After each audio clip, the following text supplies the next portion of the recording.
call let us off with this morning with moving into thinking about a set of principles that can help answer these questions. In large part, what's motivating our next social contract initiative is a search for a principle-based social policy. And we believe that there's a real need out there for policies that can build a more coherent vision of America for our economy, for our future. So for example, we know we want social policy that's supportive of families and supportive of economic growth.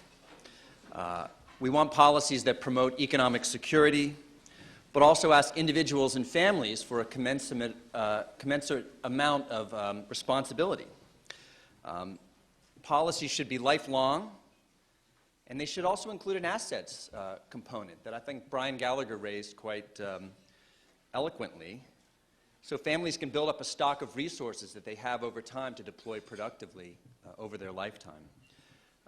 So each of these principles, these issues, they raise other questions.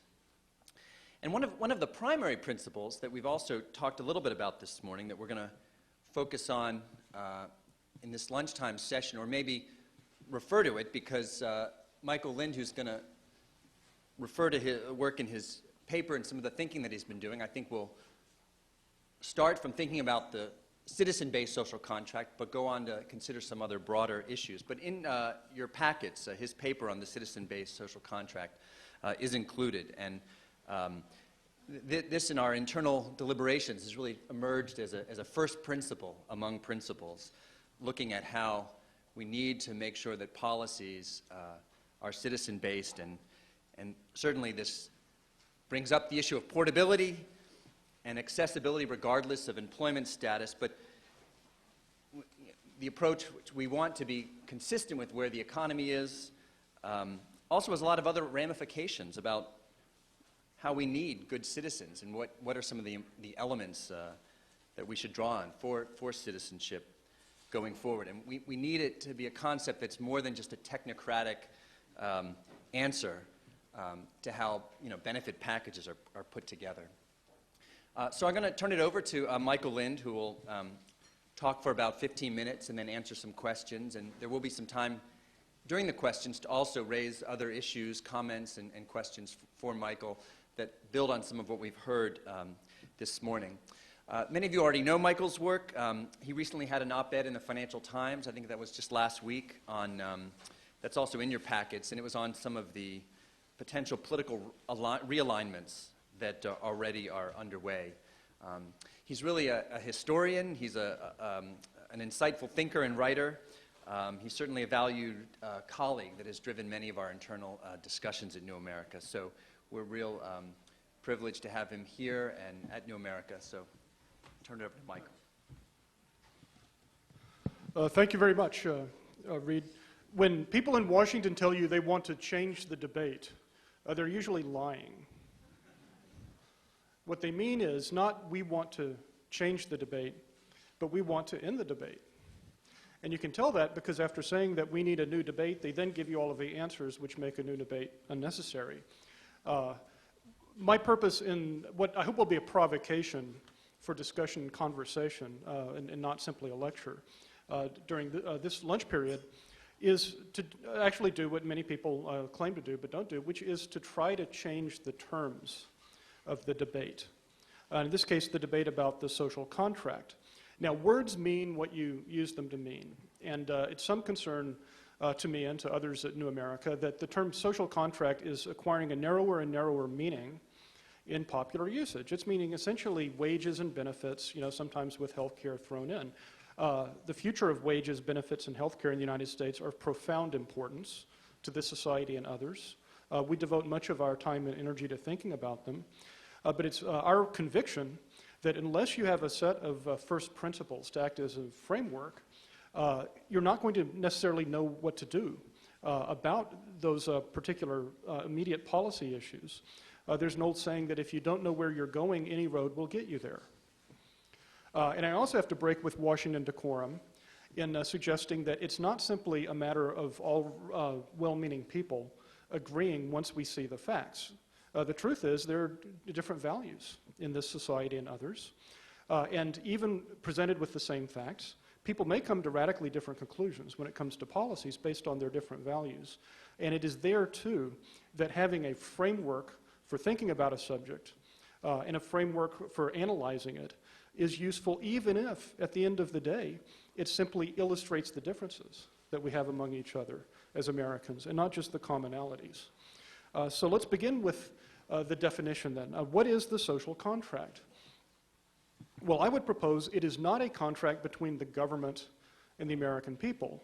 We're a liberal democracy, or to use more old-fashioned 18th, 19th century language, we're a democratic republic. A democratic republic is sort of a homeowners association. We own the government. It's not an external entity. There's not this authoritarian state that is engaging in negotiations with the people. The Constitution is not a treaty between the people and the ruler or the rulers. It's simply a set of rules that we, the people, agree upon to govern ourselves.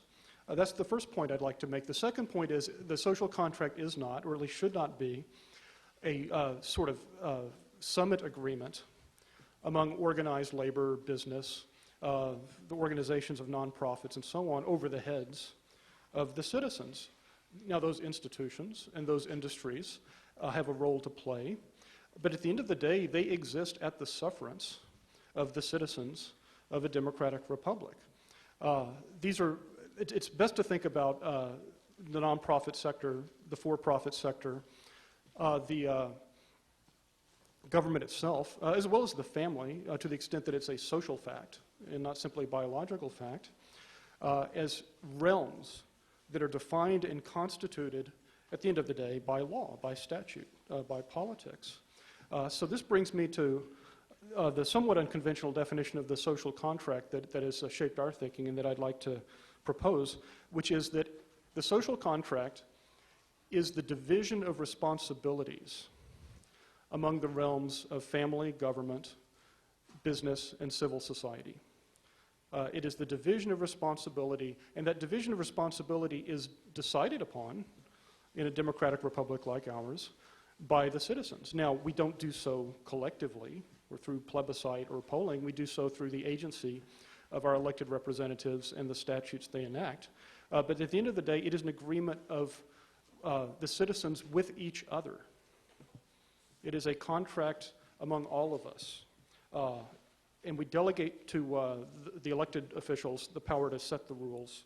And the rules themselves define what a corporation is, what a nonprofit foundation is, what a charity is, and so on. And so I'm sorry if I'm inflicting some heavy political philosophy on you in the middle of the lunch hour, but I think it's useful to draw the camera back somewhat and look at the big picture. Now, the closest parallel, I think, just to wrap your minds around this approach to the social contract, is a political constitution. You know, we all know that in 1787, the Founding Fathers met in the Philadelphia Convention, and they hammered out the federal constitution, and then it was ratified by the American people, and it has governed us with modifications in the form of constitutional amendments to the present day. Well, just as a thought experiment, it's kind of useful thinking about the social contract as a social constitution. Or you might say the constitution of the economy, broadly defined to include things like a lot of charitable support and education, and not just narrowly jobs and wages and benefits. Now, this is and will remain a thought experiment. There never was a national convention in 1832 or 1936 or 1960 or 1980 where the American people elected representatives, and they all traveled to a city and slept in hotels and hammered out what the division of labor among nonprofits and employers, among churches, among state, federal, local government is going to be.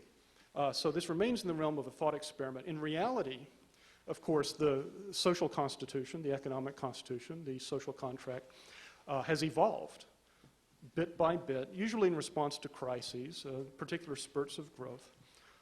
And so perhaps the best way to think about it metaphorically might be as a house that's been built and rebuilt over many generations. You know, it starts off back in the Victorian era when we have our first workmen's compensation laws, and then the progressive era with regulations.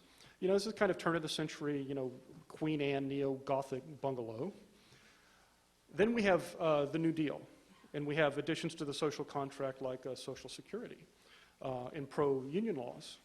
So then we tear down part of it, we extend it. So now we have this Gothic section which has annexed this kind of Art Deco modernist structure.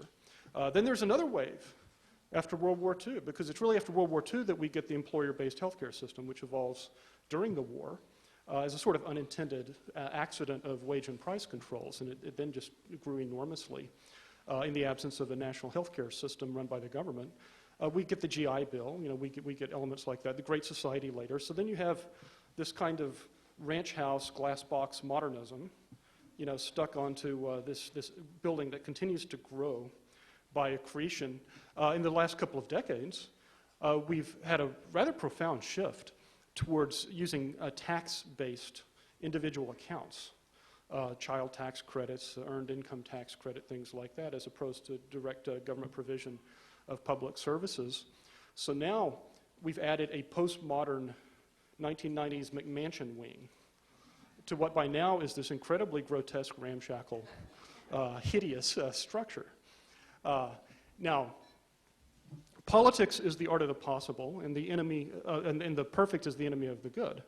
You know, so if anyone comes to you and says, "Well, we're just going to raise the whole structure, and I've got a plan for, you know, a perfect system," which I devised in the library over a couple of weeks, and enact this now. Well, no, that's terrible. I mean, we've seen the effects of revolution in this century, right and left. You know, we want reform. We don't want a radical revolution. We're not going to raise the inherited structure of the ground. And we don't need to, because much of it is functioning quite well. We hear about the parts of it that are dysfunctional, like our healthcare system. Social Security, despite some needs for tweaks here and there, is fairly sound. There's a lot that's right with our education system, as well as a lot that needs to be improved. So I would be the last person to suggest that just on the basis of some abstract intellectual scheme, you should go out there and try to knock down the building and just build it completely from scratch. However, if the house is falling apart anyway, you're going to have to do something. And you can't sometimes limit what you do to the immediate crisis, because when you tear down the rotting wing of the house, you may discover that another whole section is about to collapse through leakage and through termite corrosion. And you know, quite apart from that, you have to decide, what do you want the house to look like now that it's going to be rebuilt? So that working initially with the parts of the social contract that are in need of the most immediate attention, and even to decide what to do with those, you need to have some picture of the end product of the structure as a whole. Well, so much for that tedious metaphor. Before going on, I have to deal with one possible objection, which I think otherwise would have come up in the question section. I just want to head it off here now. Is it really in our power as citizens of the United States to even make these decisions? Don't we live in a global economy? And aren't we going to be forced to adopt some system by the pressures of international commerce? You know, it is indeed the case that globalization of finance and of manufacturing and even international labor flows impose some constraints on what you can do. But I have to say, just on the basis of my own understanding of the subject, the limitations that the global economy impose on what sovereign states can do with their domestic social contracts are much more wider and far less stringent than many people would have you to believe. There was a widespread belief about a decade ago that internationalization was driving all industrial democracies to converge at a single, you know, set of arrangements. You know, so the question was, would the Anglo-Saxon model win? Would the Rhineland model win? Would the Japanese model win? And some democracies do better than others in particular sectors. But the evidence suggests that different models of advanced industrial capitalist society can coexist indefinitely. At least we don't see the evidence that the Europeans are going to have to scrap socialize medicine and adopt our system, or conversely, that we have to adopt something like the European system. There are certain objectives in terms of healthcare coverage, in terms of adequate education, in terms of adequate credit to businesses, that all advanced industrial societies have to meet, but they can meet it by different methods, methods which in many cases are determined by their prior history. Inertia plays a major role.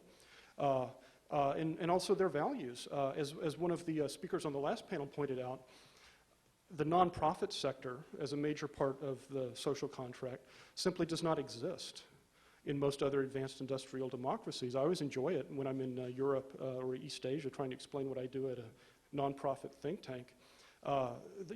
People don't get it. They just don't understand it. And then when I explain what we actually do, they say, oh, well, in this country, the government does that.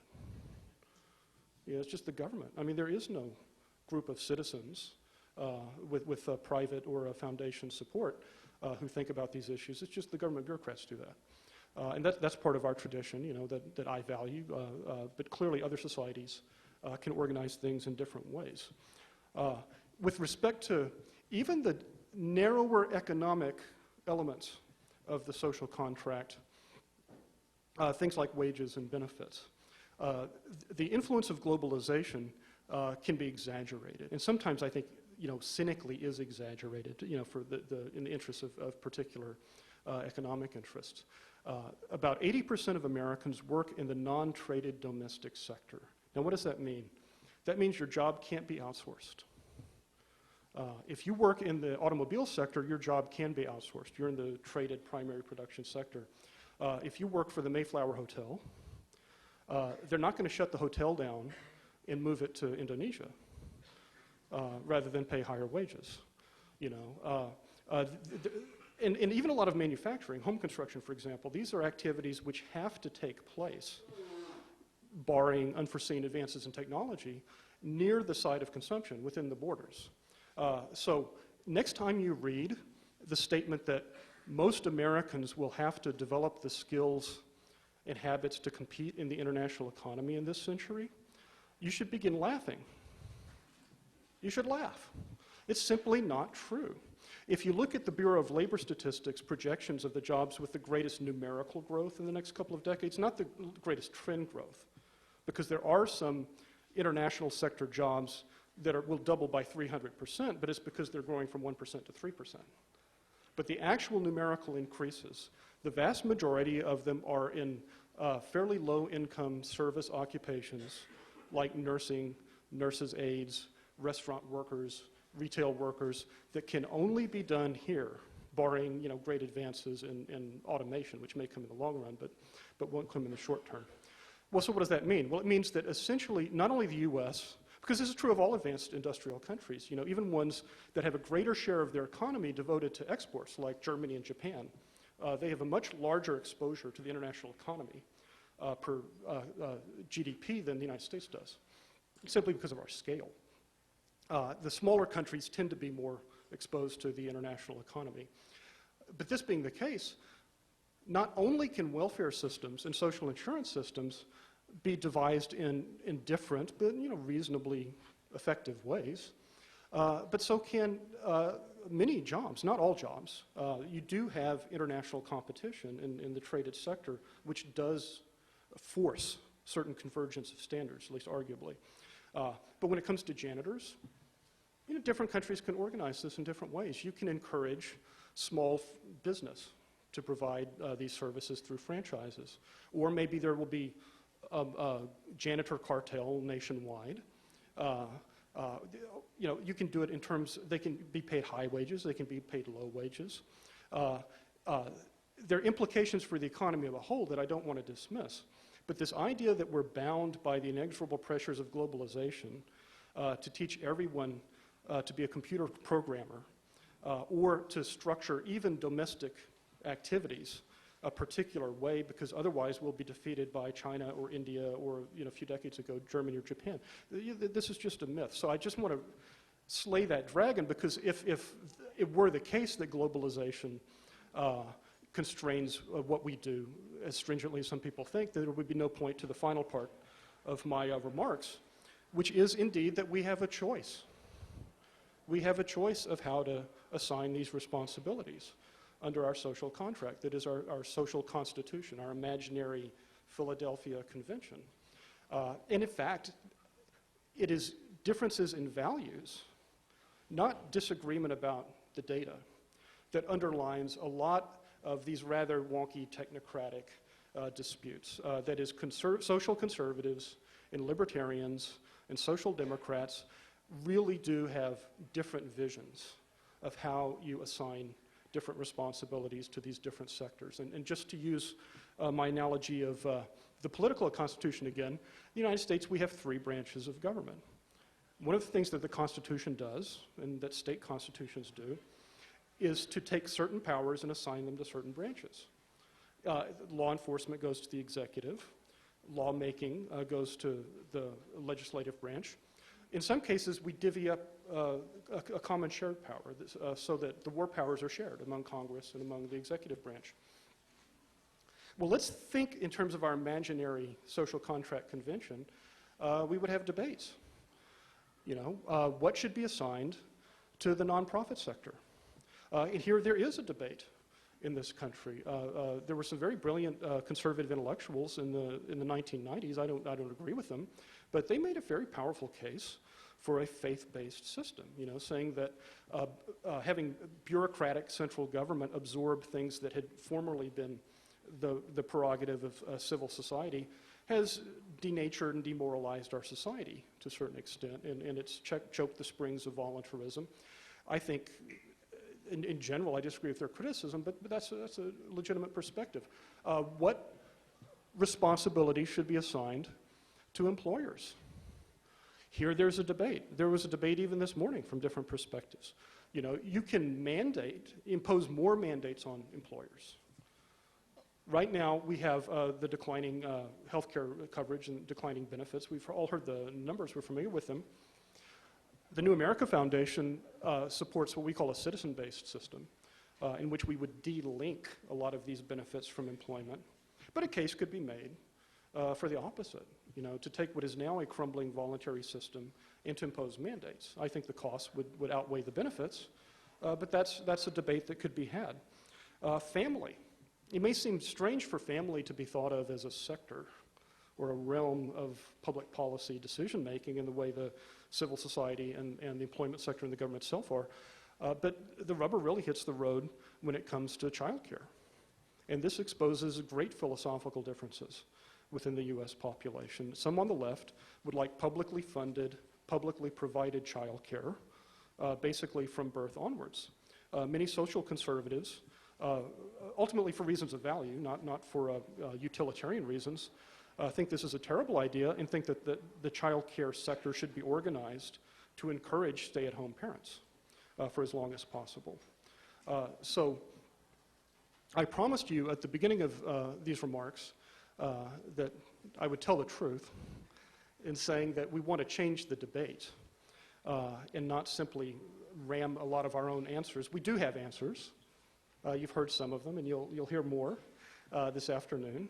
But we really are interested in reframing the debate so that even when, as will be the case in 90% of the cases, it focuses on wages, on benefits, on health care, on these topics, which are profound topics facing the country, that we can identify, even if we can't come to a consensus, we can identify the standpoints because we've reframed the debate in terms of what kind of society do we want. We may not all agree on the final vision, but at least we will be undertaking the discussion on the right level, which is the level of principle and not just policy. Thank you.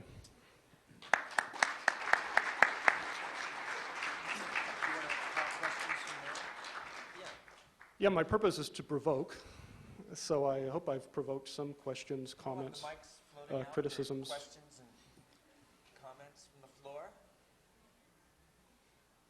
I'll keep talking if you don't. Over there. If you don't do it yourselves. Mic is on its way. I'm John Nelson with Wall Street Without Walls. We help the nonprofit community development sector access the capital markets for new sources of mission capital. So I wonder if you could comment on really three parts of the question. One has to do with public policy. How can we connect the capital markets more effectively with the social compact discussion? One example would be tax credits, which you alluded to, in the form of the low-income housing tax credit, the earned income tax credit, the new markets tax credits. These are examples of connecting the capital markets with the social compact. And then the other issue has to do with volunteering expertise, which is what we do. How can we get the capital markets and other large institutional players to volunteer their expertise as well as just their checkbooks to help the social compact? Well, that's a profoundly important question, and it illustrates, by the way, one of the historical points I wanted to make, which is that the capital markets, like all markets, didn't just exist out there for millions of years until humans evolved and people colonized North America. They're actually created. And one of the great strengths of the United States, one of the keys to the success of our system, is the democratization of capital. To this day, in much of the third world, part of the problem with development is unless you have collateral, enormous amount of collateral, you cannot borrow money from a bank. And so our system of consumer finance, which can be perverted, as we've seen in the case of home mortgages, but this really is one of the great achievements, and it should inspire thoughts like yours about expanding the role of capital in the social contract. Now, your first question was about capital markets and the social contract through tax credits and the EITC. That's the direction that the federal policy has been going in for about a decade or two. That is, more and more social policies being done through the IRS rather than through tax credits, rather than through direct public programs. And one can celebrate this or bemoan it, but I think that's clearly the trend. I think a more radical idea in the long run is one that New America has proposed, which is helping to expand the number of capital owners. And this is a very, very long-term reform. You don't want to exaggerate the point at which this becomes a significant effect. But in theory, right now about 50% of the population is a capitalist in a kind of passive, negligible sense, in the sense that they have retirement earnings invested through 401ks or through company pension plans in the stock market. That's a radical growth, over the past couple of decades, and it will take generations. But if you gradually diffuse capital ownership, among other things, through stakeholder proposals that Ray Bashara and the New America Foundation have long proposed, you can imagine a society, I won't come soon, in which that number is about 100%, and in which even further into the misty future, you get more and more people getting some investment income, not simply as retirees, but in their adult lives. It will be negligible at first, but over time it might grow compared to wages. So they're both short-term ways to harness the power of capital markets, but they're also longer-term visionary ways that ought to be part of our discussion about the social contract. About volunteering expertise in with people with backgrounds in capital markets, I'm not the person to ask. In fact, I think you would be. You would know more about that than I would. Yes?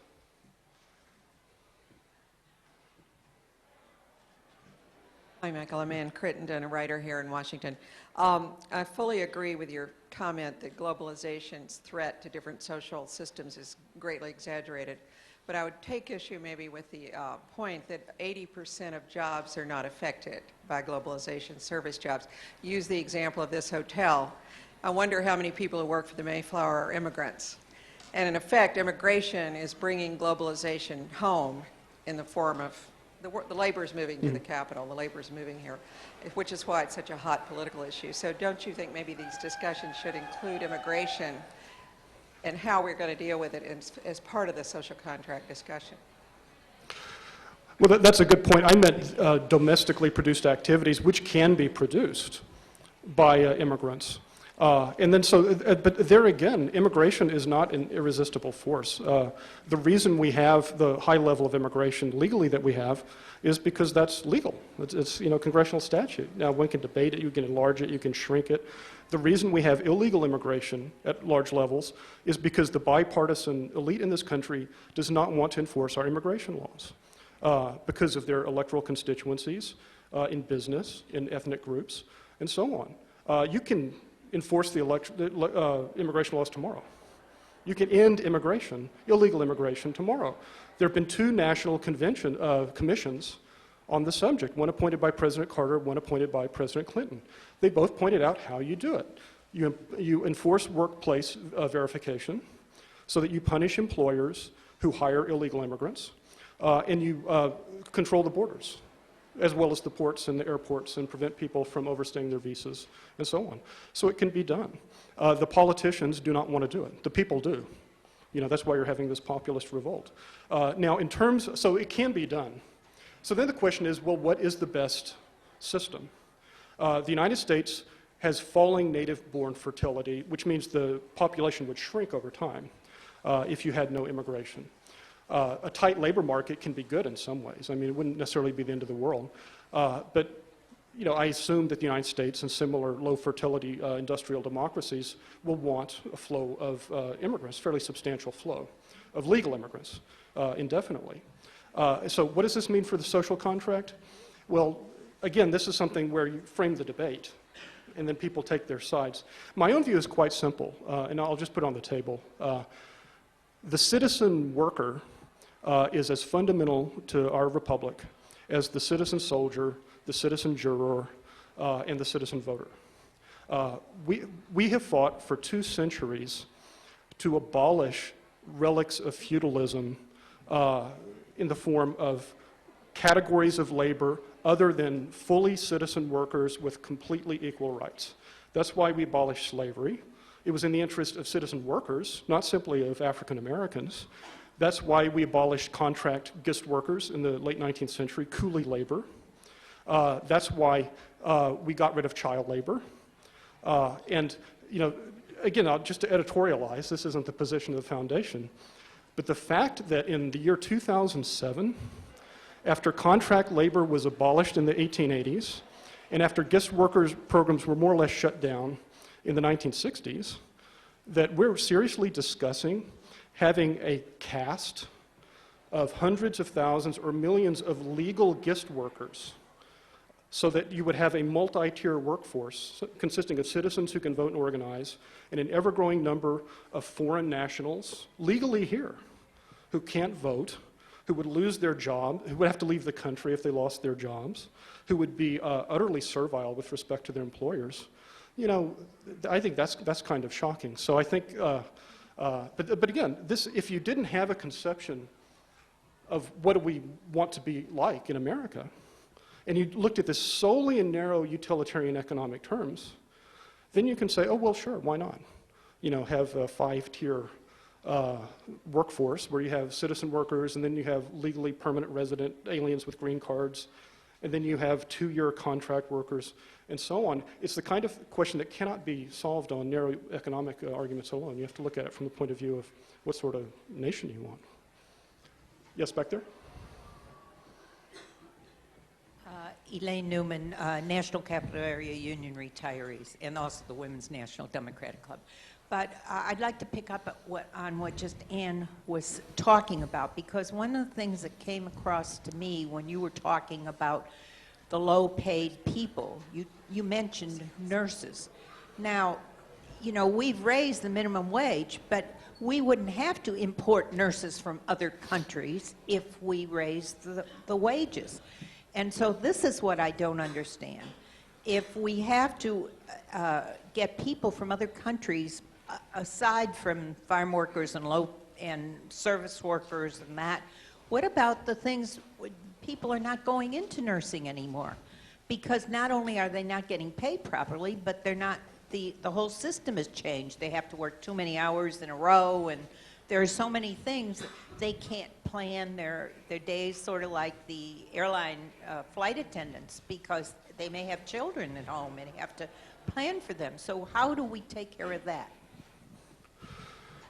Well, I'm not sure I'm qualified to answer it, and if I were, I think we would have to stretch this into afternoon tea and supper as well. But I just will say this. I agree with the person this morning who said there are no low-paid jobs. There are low-paid workers.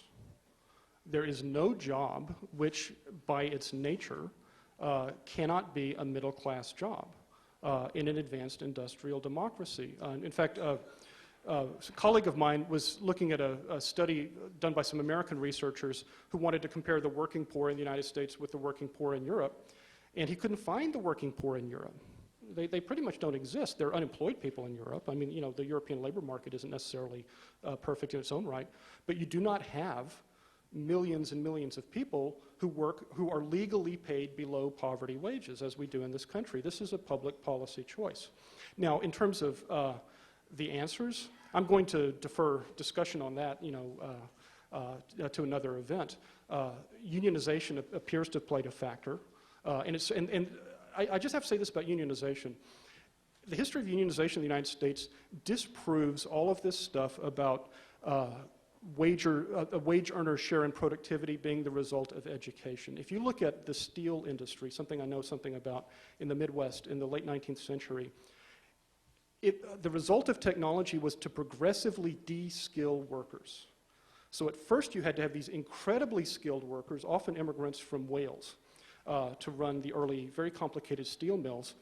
Thanks to capitalist investment and thanks to technological improvement, you got more and more mechanized and automated steel mills so that unskilled workers gradually replaced these skilled individual craftsmen. Well, guess what? In 1950, those unskilled workers made much higher salaries and had much better benefits than the extremely skilled Welsh immigrants of the late 19th century. And it was purely a result of bargaining power and leverage, which wasn't limited to unions. You know, it was government policies. It was the earlier version of the social contract. It was corporate responsibility, things like that. But American history refutes the idea that as you become more educated, you're going to make more money. In fact, unskilled people can and have often made, you know, quite respectable middle class, or at least lower middle class, solid working class livings. And so that's part of the social contract discussion. And without giving an answer, which isn't my job as a provocateur, what I want to shoot down is the idea that these things are inevitable. There are some things that are inevitable, like death and taxes, but a lot of what is treated in public discourse as the result of this tsunami of irresistible forces, be it technology, globalization, you know, and so on, actually is a result of public policy decisions. And the problem is those decisions benefit some people and hurt others. And it's not necessarily, you know, it's not class warfare necessarily. Usually it's sector versus sector, or even consumer versus consumer. That's what makes this politically so difficult, because the people with a vested interest in the status quo have real tangible losses that they will feel the pain if the system is changed. The people who can benefit, it's sort of, since they don't have it now, it's kind of an ideal abstract notion, and their political power is sort of diffuse. Another question? Yeah, one more. One more question. Yes, sir. I'm Ross, excuse me, Ross Eisenberg from the Economic Policy Institute. First, I want to, and Dallas Salisbury is here somewhere, but you said that half of people are invested in the market somehow, passively or otherwise, but the Federal Reserve data on that are that a third of the workforce has $5,000 or more, only a third, in a sixth through direct financial investment and another sixth through their pension funds or 401k. So it's the dream of an ownership society, or, you know, some kind of democratization of capital is less advanced than you suggested.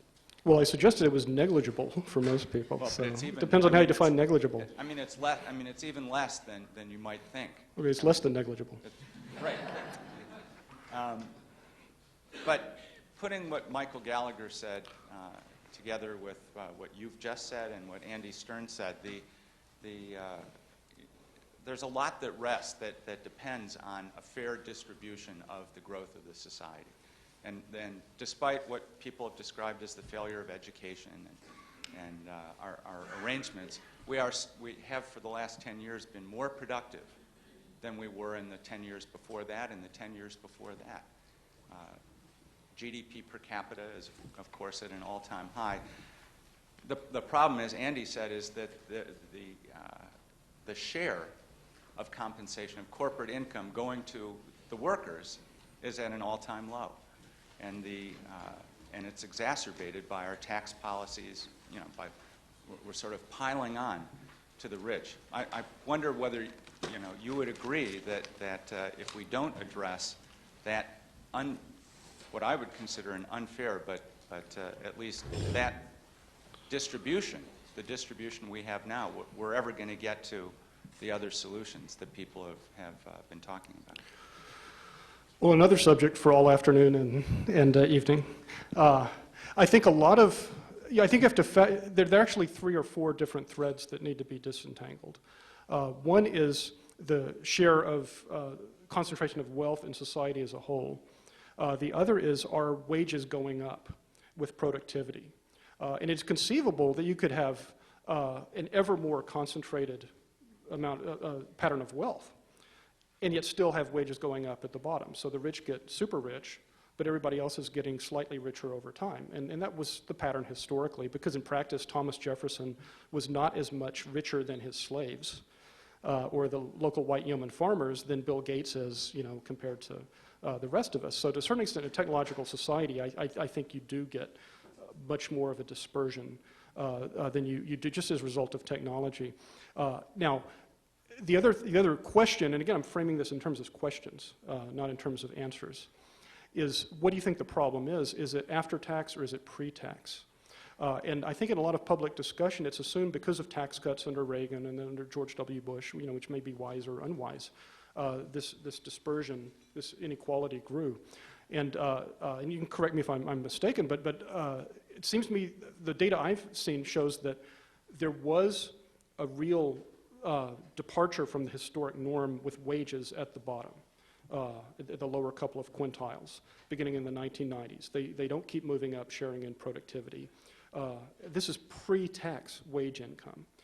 And the dispersion you see with the well-to-do happens with their pre-tax wages, not just after tax. So, if you define it that way, it's a more difficult problem. It's not simply a matter of raising the tax rates on the rich and in the interest of equity, but it's analyzing what combination of labor market factors, technological innovation, global circumstances created this blip, which is not recent. It actually goes back, as EPI studies showed, to the 1970s and 1980s. Thank you very much.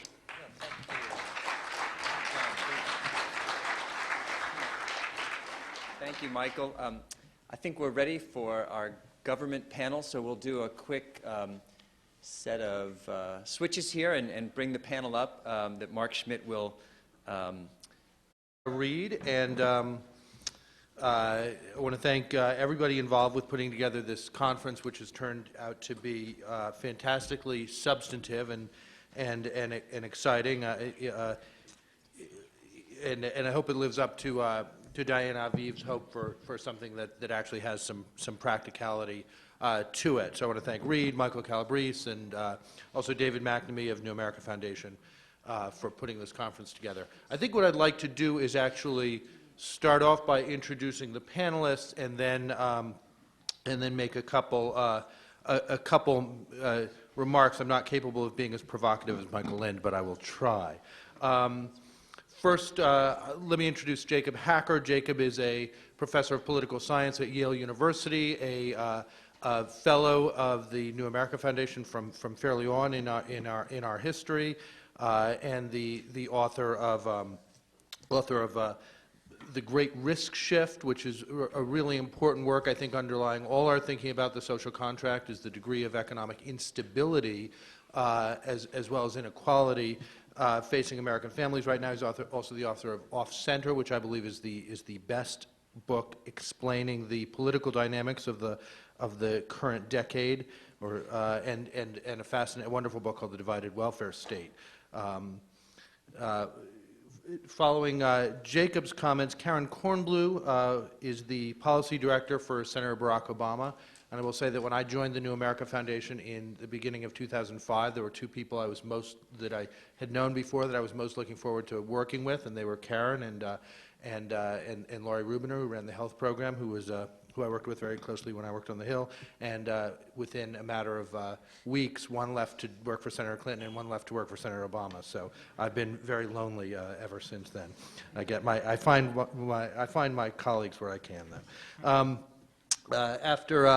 After Karen, Bill Galston will speak. Bill is probably one of the most directly engaged political theorists of our time. As a senior fellow at the Brookings Institution and a professor at the University of Maryland, he's also been involved. He worked in the Clinton administration early on and on the Mondale campaign, and has written almost as much about practical politics as he has about political theory. He's the author of numerous books and so forth. Rehan Salam is an associate editor of The Atlantic, co-author of a very important article called The Rise of Sam's Club Republicans, which I think goes to some of the critically important questions about how the Republican Party and conservatism has seen the role of government, and is the co-author of a forthcoming book, which is called Grand New Party, and which will, I think, expand on that article. So hopefully I can say a couple things that will get them going, and I want to start. I want to start this discussion with a quote that I found a couple weeks ago, and I wish I'd found it before I finished that paper that I did, because it would be the sort of framing quote for the paper. But actually, this book I think was just reissued a matter of weeks ago. It's a book of essays by Arthur Schlesinger from the 50s and 60s. And in 1956, in a review of Louis Hartz's The Liberal Tradition in America, Schlesinger wrote, where both capitalists and socialists in the 1930s were trying to narrow the choice to either laissez-faire capitalism or bureaucratic socialism, the New Deal persisted in a vigorous faith that human intelligence and social experiment could work out a stable foundation for freedom in a context of security, and for security in a context of freedom. That faith remains the best hope of free society today. And I think that's, in his op-ed last week, Michael referred to that as the original third way, and I think that's exactly right. We don't think of it as a third way today because there's not an active socialist wing pushing for a full role for government in all of the economy, but it's nonetheless a very powerful vision. I think it's got two elements to it. One is that idea of the freedom in the context of security, security in the context of freedom, really speaks to one of the things that I've talked about as a sort of guiding principle for the social contract, which is that security and opportunity are not choice. They're not contradictory choices. We're often asked to make this choice. For example, in the discussion of Social Security privatization a couple of years ago, it was presented as you sort of have this choice: the security and safety of Social Security, or the opportunity to make more of your private investments and so forth. And when people, I think, looked closely at that, they understood that it's actually the security of Social Security provides the foundation on which people can take other risks and so forth without falling through completely, so that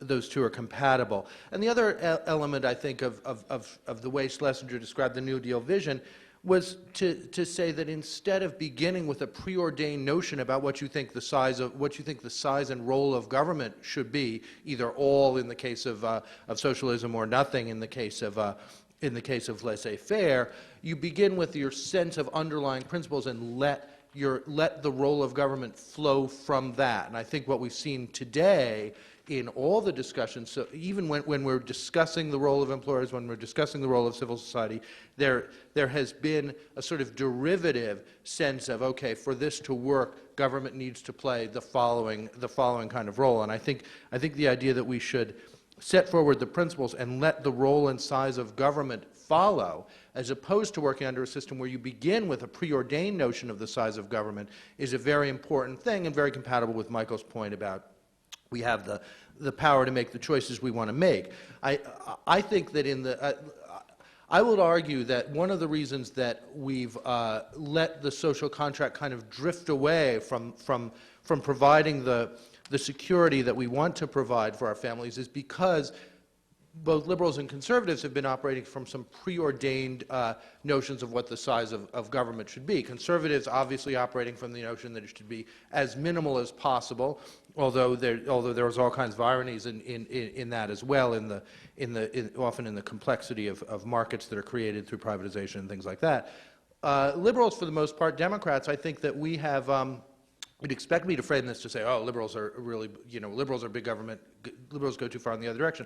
I think it's really the opposite. I think as liberals, as Democrats, we all in the 90s, many of us read this wonderful book called Reinventing Government by David Osborne and Ted Gabler, and there were lots of good insights in there.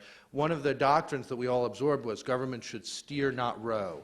The idea being that rather than undertaking big initiatives, government should kind of try to nudge the elements of the private economy as much as possible through tax credits and things like that. And I think that, combined with the politics of the tax revolt, which began 30 years ago, have led to an approach to government on the part of liberals, which is really very, very timid. We'll have a tax credit here for this, that, or the other thing. If you open up the policy plans of any of the Democratic candidates, it's like opening up a closet of, and all that pours out is tax credits for this, tax credits for that, tax credits for another thing, to encourage home ownership, encourage fatherhood, encourage education, and so forth, and nobody is exempt from that.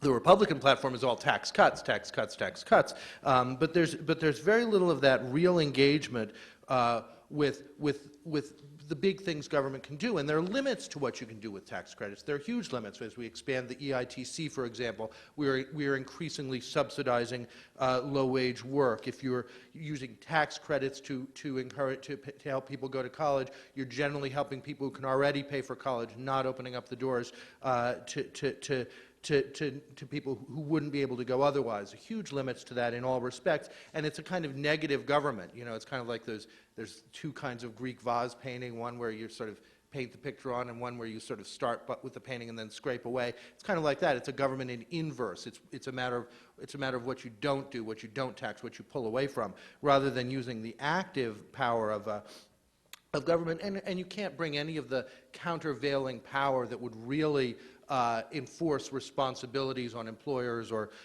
force these arrangements when you're using these very, very gentle instruments of tax cuts. And we have government by tax credit tends to create a government that kind of does a little bit of everything and takes clear responsibility for nothing. So that if you're interested in the idea of really realigning the responsibilities of the social contract, that's a very poor instrument to work with. And so I think that one of the notions we heard in a number of the previous panels and in a lot of work that the Next Social Contract Project has done is a little bit of nostalgia for the 1950s, the 1960s, a real acknowledgement, which I think is actually a real important development in the last couple of years, of the importance of unions. I think it was Tom Cogan referred to the Treaty of Detroit, the pattern bargaining agreements between labor unions and the auto industry in the late 40s, followed by the steel industry, which really did set the conditions under which the economy could move forward while reducing income inequality and creating a middle-class homeowning society. There's a lot of I wrote my column in the American Prospect on this last month. There's this sort of wave of nostalgia for the 1950s, and Paul Krugman's book has a lot of it, and so forth. I think that's an important historical fact to acknowledge, but it's also the case that we're not going to get back to the level of unionization or the level of economic power that workers had at that time, because at that time we were basically, we just completed a world war in which all the other industrialized countries in the world blew up their infrastructure. The counterpart to the power that workers had at that time was the kind of limitless resources that American corporations had at that time. I don't think we're going back to that. And if we're not going back to that, we're not going to create the deal on the we're not going to create that deal of economic power that we were able to create in the 1950s. It does have to be, in a sense, a deal of political power, and government has to begin to play some roles that were in the employment relationship at the time when it was a deal of economic power in the employment relationship. So that obviously, you know, the widespread understanding that individuals have to control their own health care is also, by implication, an understanding that government has to play a central role in creating the conditions under which they do so, which could mean many things. Certainly means some kind of creation of the market in a way that it works for individuals. I mean, I think there are a number of ways in which the role of government is going to change and in a new social contract and really evolve. One obviously is as I think it was the CEO of Kelly Services said, or others, it's a role in financing. In a sense, it's time to think about government as actually rowing and not steering, actually putting the resources and the financing behind programs so that individuals can then steer their own path through life. And it's kind of a reversal of what we all learned in the 1990s. And it's a matter of setting clear responsibilities. If government doesn't set these responsibilities don't happen by accident. They are, as Mike says, a kind of constitution, and it's the role of government to create and enforce that constitution, and particularly to actually draw the lines in a way that that responsibility is clear rather than responsibility being muddled. And I think government can also create programs that kind of serve as benchmarks and work within private markets to make them more efficient. So my summing up my view of the role of government is it's a lot bigger, and it's not a lot bigger because I love government or I'm a big tax and spend liberal or anything like that, although I am all those things.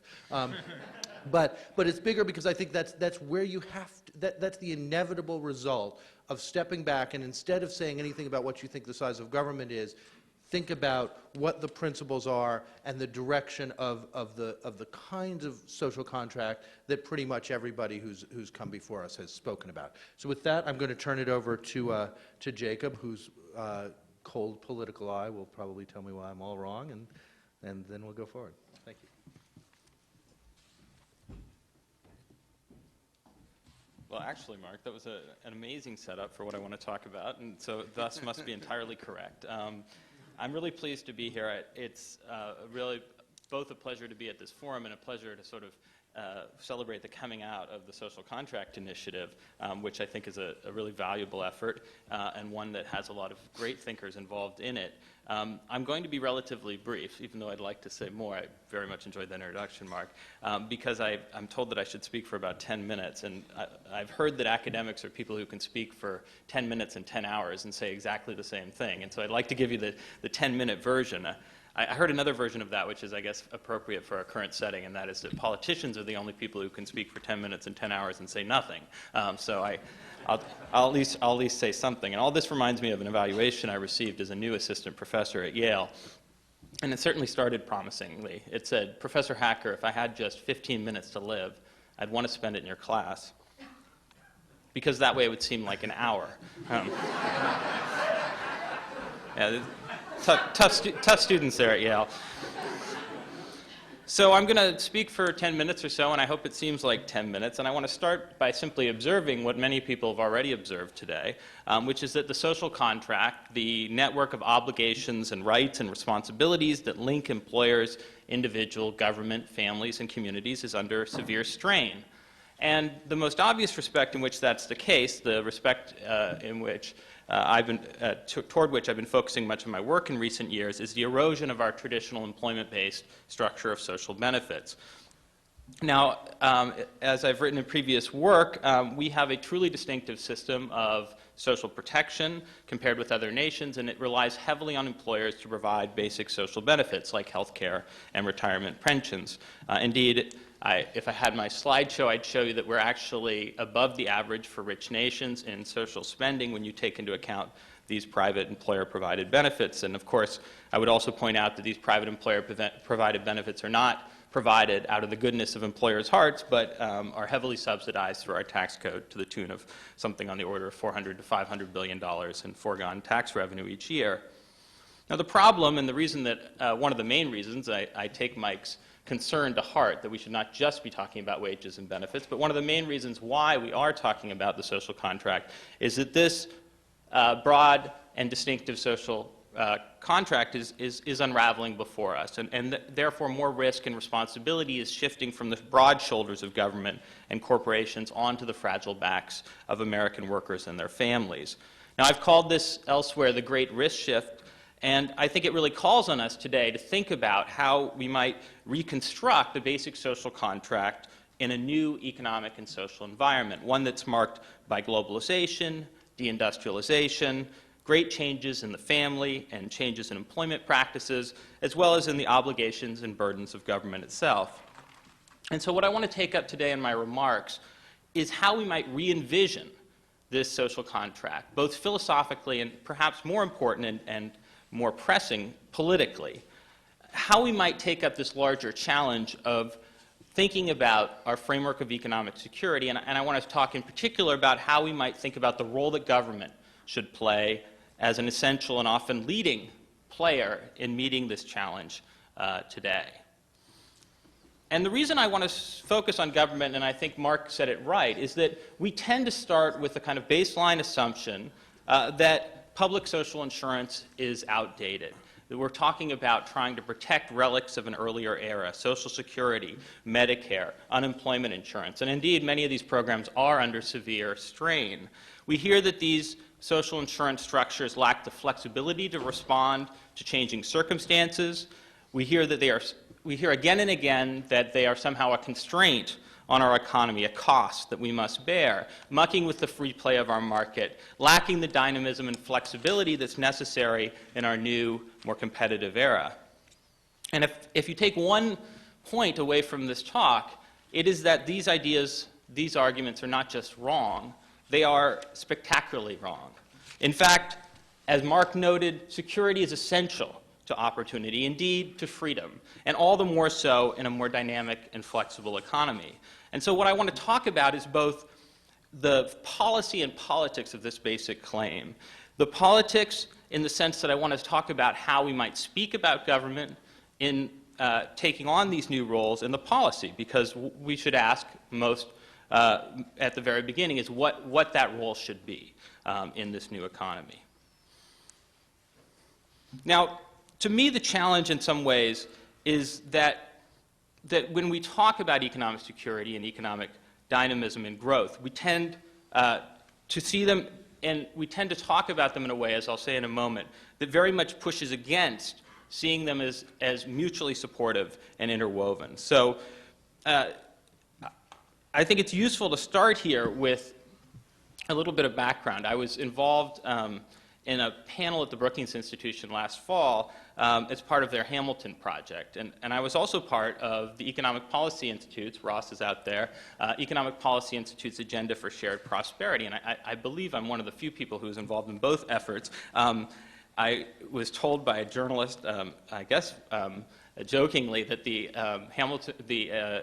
EPI's Shared Prosperity Project should be called the Aaron Burr Project, suggesting some kind of hostility between them.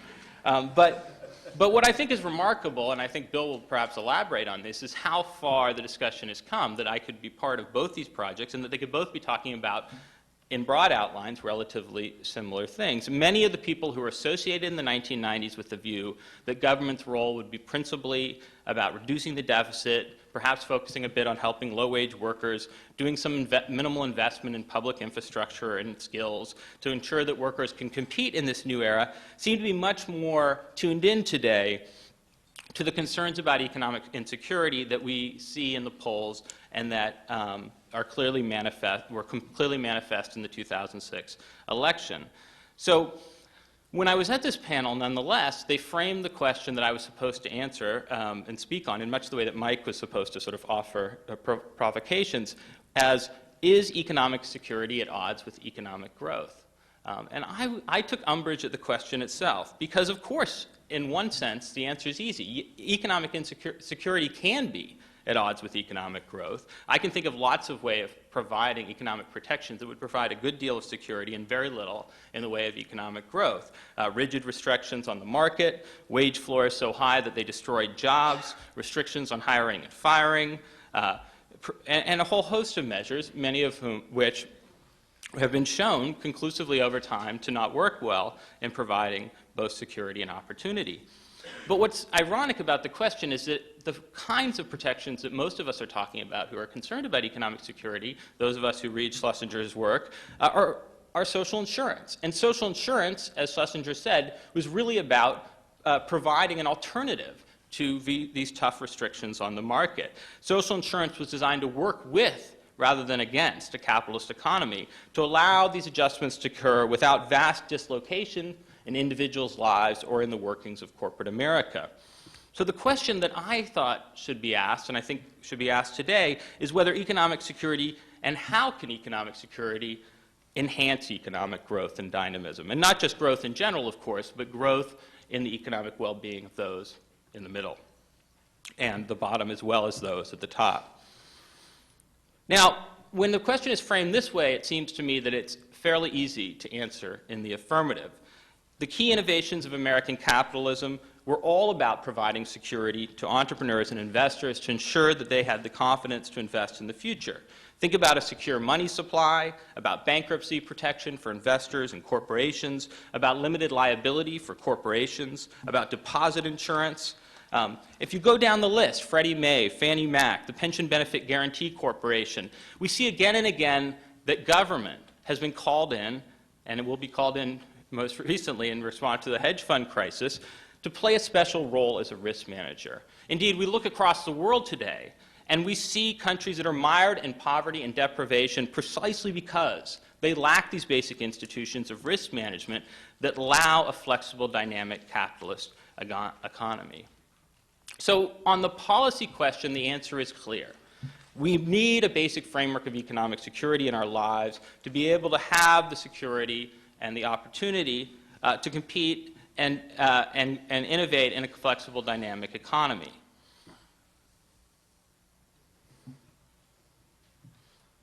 And we see today that the broad structures that provide that security are eroding. And I won't talk much about that. That's been the focus of much of my recent work now, except to say that whatever the exact trends, that we know that family economic security is under strain.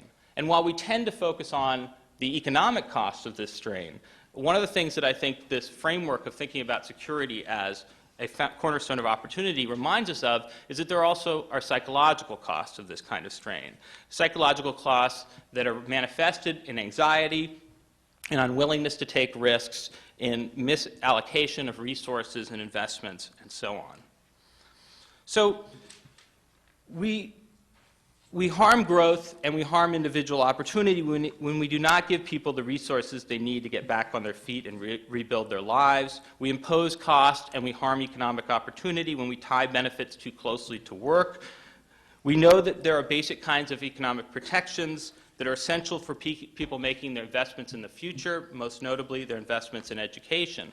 And so all this, I think, really argues for a more robust and more innovative role for government in dealing with the strains and uncertainties of our changing economy. The other thing that we know, and I just want to emphasize this since, as Marx says, we tend to be reluctant to engage it, is we know that the private sector acting on its own cannot provide insurance against these risks. We can cajole it into doing so, we can subsidize it into doing so, we can regulate it into doing so, but government has a crucial advantage as a risk pooler, and we should recognize that and work to expand and harness it. And I will end simply by suggesting that some of these ideas are embodied in the proposal that I've developed for expanding health insurance coverage, which bears some similarities to the larger proposal that the New America Foundation has been promoting, but which has some differences as well.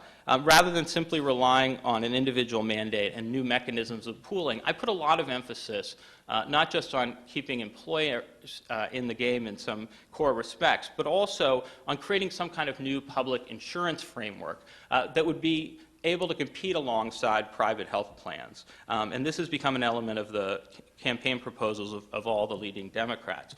And without going into the details of this role, I just want to note that it has all of the sort of salutary effects that Mark was suggesting.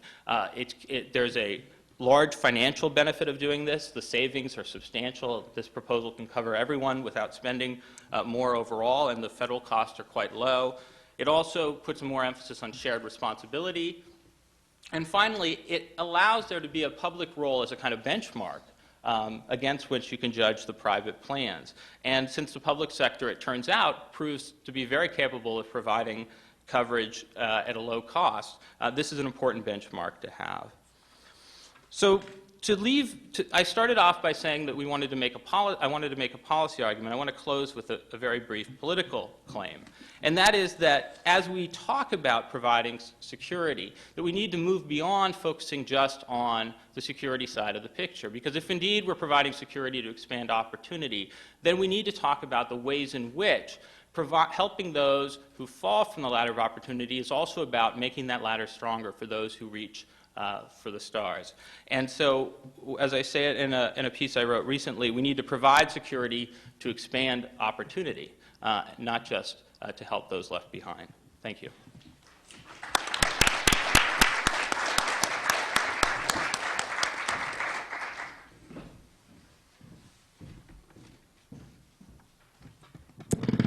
To lower this a lot. Well, this is thrilling to be back at New America, and it's great to celebrate the new social contract program, which I know is going to be a huge success because of all the work that New America has already done in this area and all the great thinkers they're going to convene to do a lot more work. I should just note that I'm speaking for myself. I'm not speaking for anybody else, and I'm mainly basing these comments on an article I wrote before I started working for Senator Obama in the journal Democracy called Families Valued.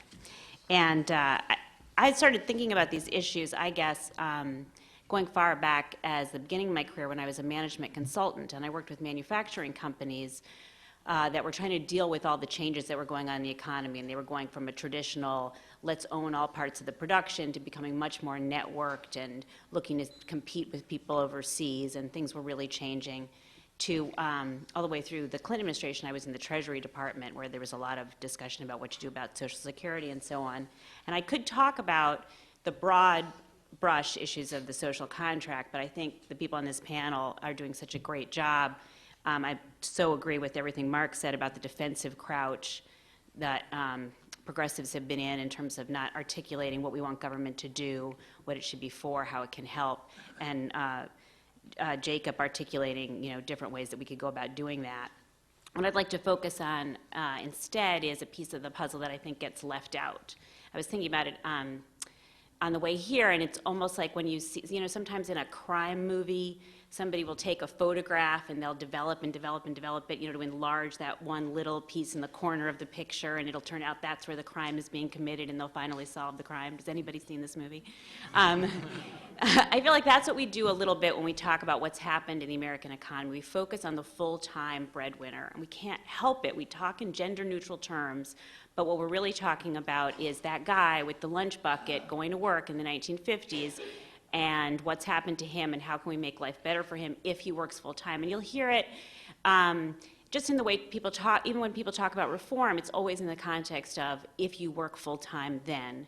And there's very little talk about the other piece of the picture that's always been there.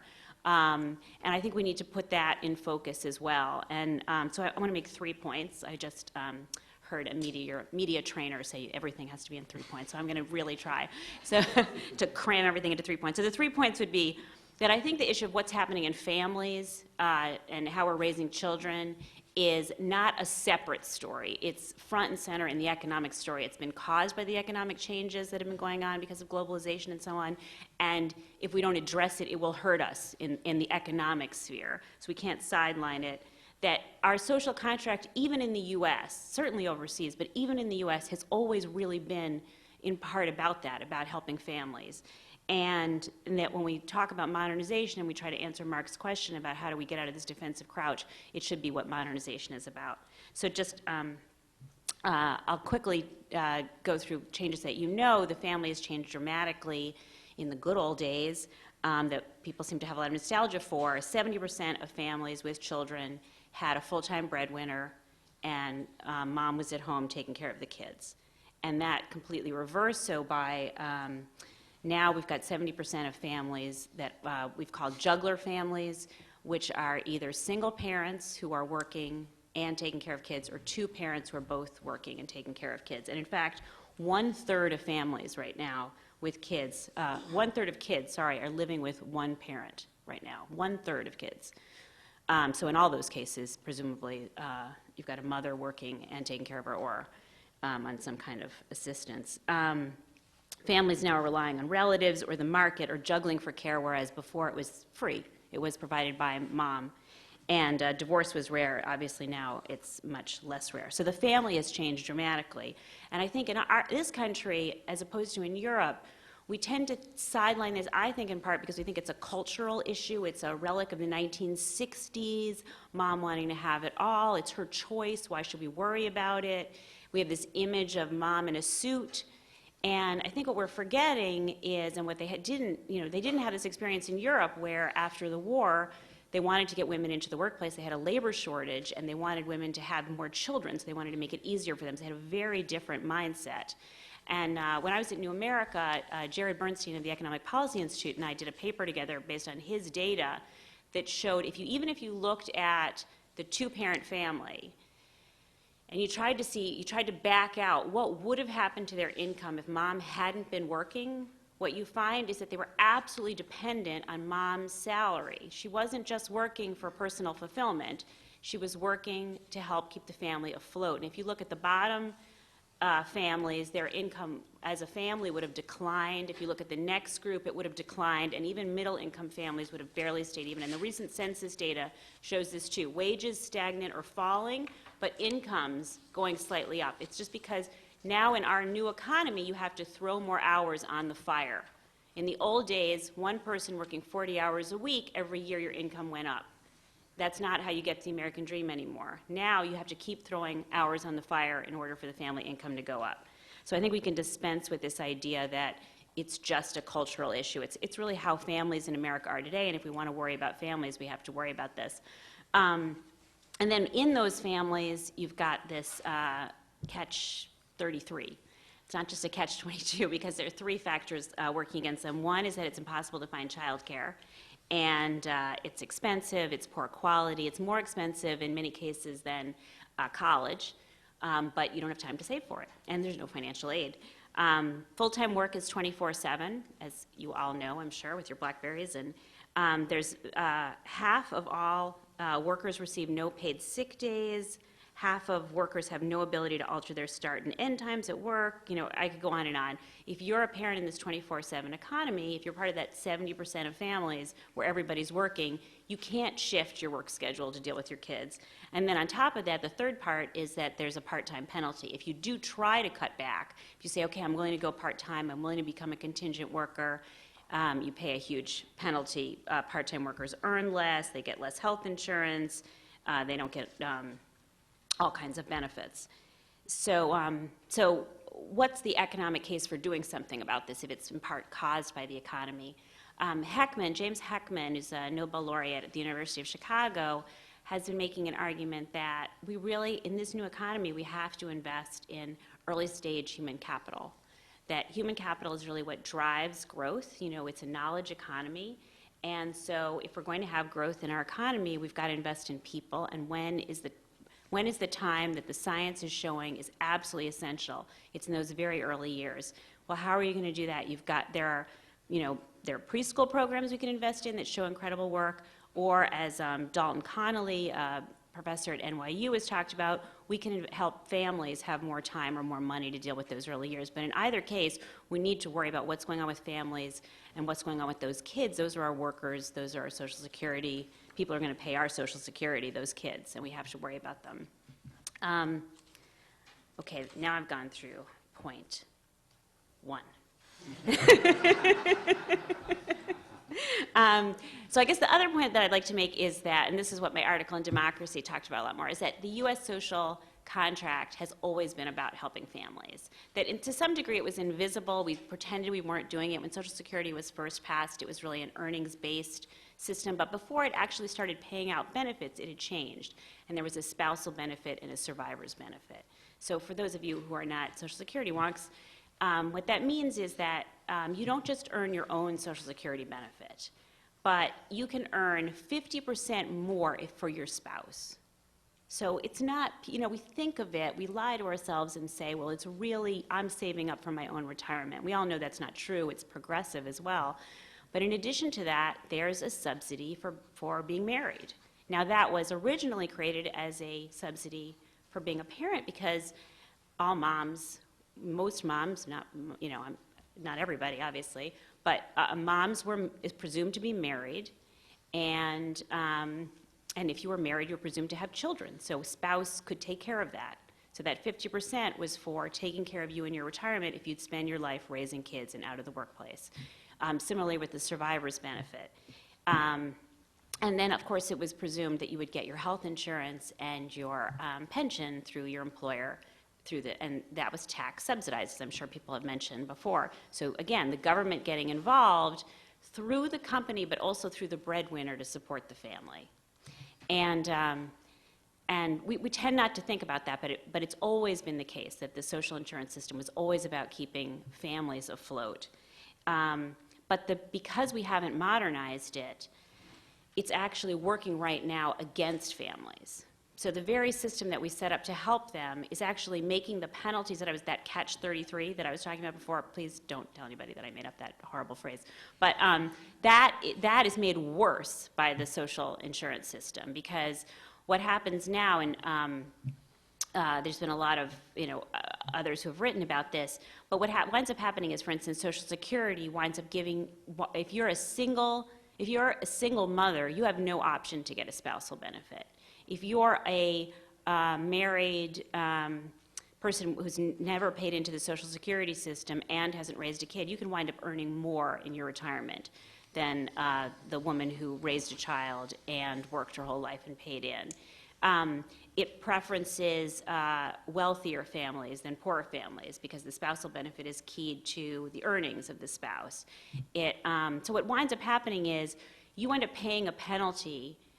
The health insurance system, the pension system that are tax subsidized to go through employers and to be attached to full-time work. What winds up happening is not only do you pay a penalty in the workplace for trying to go part-time and do right by your kids, but you also pay a penalty in your retirement. Women are poorer in old age. They get less out of Social Security. You're less likely to get health insurance. You're less likely to get a pension. You are less likely to get unemployment insurance, which was constructed to not be available if you're just looking for part-time work, and it's not available if you haven't worked a full year. You're less likely to get disability insurance. So the social insurance system that we've set up, although it was intended to help families, is actually adding to the penalty. So I think if we look at Europe, if we look at some of the proposals that are out there, we can see a completely different approach, a new way to modernize that would actually, help that part of the picture that hasn't been in focus. We can talk about child care, family allowances, family insurance, so that we don't only worry about supplementing your income in retirement and when you're unemployed because you're fired, but also supplementing your income if you take time off to care for a child or a parent or another kind of relative, and then doing something about work hours so that we expand on the Family and Medical Leave Act to allow people to take time to care without losing their jobs or being punished. So those are some of the ideas that are out there. I guess the one thing I'd say is you can put it in terms of a broader context to bring it back to the overall framing that Mark set us out with. And what I would suggest, I would just throw out there are some ideas like sharing risk and reward, and that might encompass this family issue. Investing in human capital as a way of economic growth. So we move from the supply side, everything is a tax cut, to investing in human capital, and then reclaiming family values, obviously. So I look forward to the discussion. Thank you very much.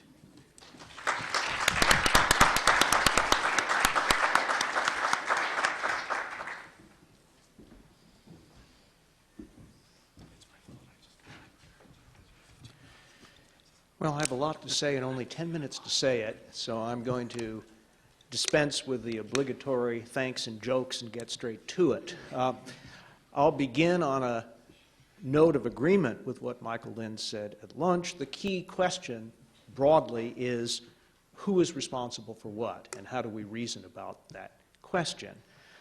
Yes, there is a specific form of that question, which we're going to be focusing on, which we are focusing on today, namely, how do we arrange responsibilities among individuals, the private sector, the public sector, families, et cetera, to promote opportunity and security for individuals and families. But there's a broader version of the question as well, and I'd frame it this way, that citizens also give government discretionary authority and the power to tax, regulate, and coerce in return for an expectation of competent provision of public goods, not just opportunities and security for individuals.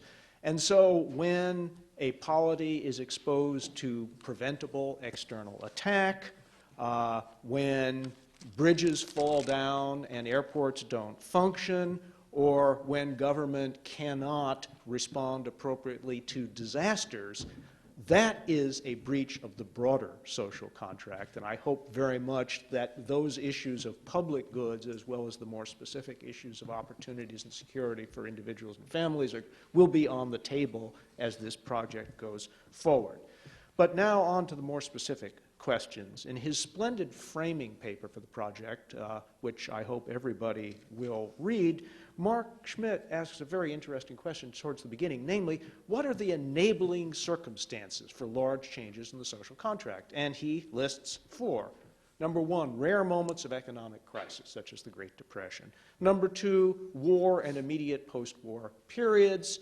World War II is the typical example. One could also talk about the Civil War. Somehow I don't think Iraq and Afghanistan are going to provide quite the same quite the same impetus for social innovation.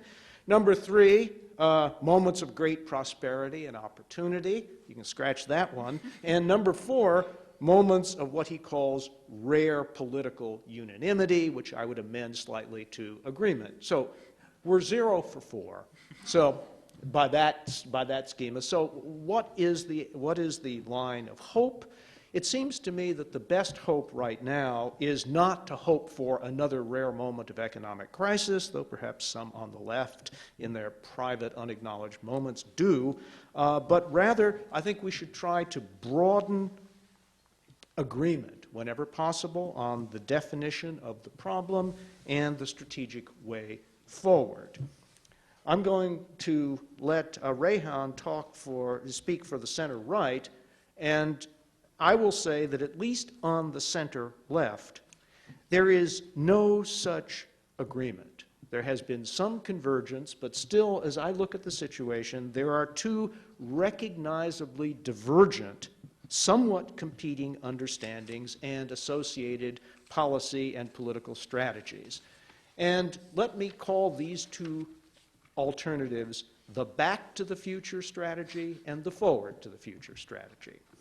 According to the back to the future strategy, the fundamental problem can be traced to political shifts starting in the 1970s that had the effect of undermining unions, weakening solidaristic social policies, and allowing the private sector to shirk or even shuck a significant portion of its social responsibilities.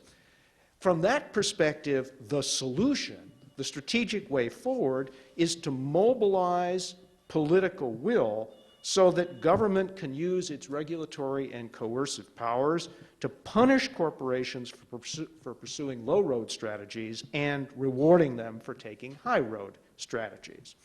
And so to quote from a paper that one of this morning's speakers, Tom Kochen, co-authored, quote, there must be a resurgence, note that word resurgence, of the roles that governments, corporations, and union played unions played before these dramatic political changes, close quote. And so, for example, the co-authors of that paper object to a typical new social contract policy, namely wage insurance, on the grounds that it would let many low-wage employers off the hook. Contrast that with what I'm calling the forward to the future strategy. Here, the basic problem is that globalization and even more, as we heard this morning, accelerating technological changes have the effect of diminishing the significance of place in the productive process, shortening job obsolescence cycles, and increasing returns to human capital. And the recommended strategic solution, given the forward to the future strategy, is transferring most security and many human capital responsibilities from the private or corporate sector to the public sector. Now, this strategy has two key implications.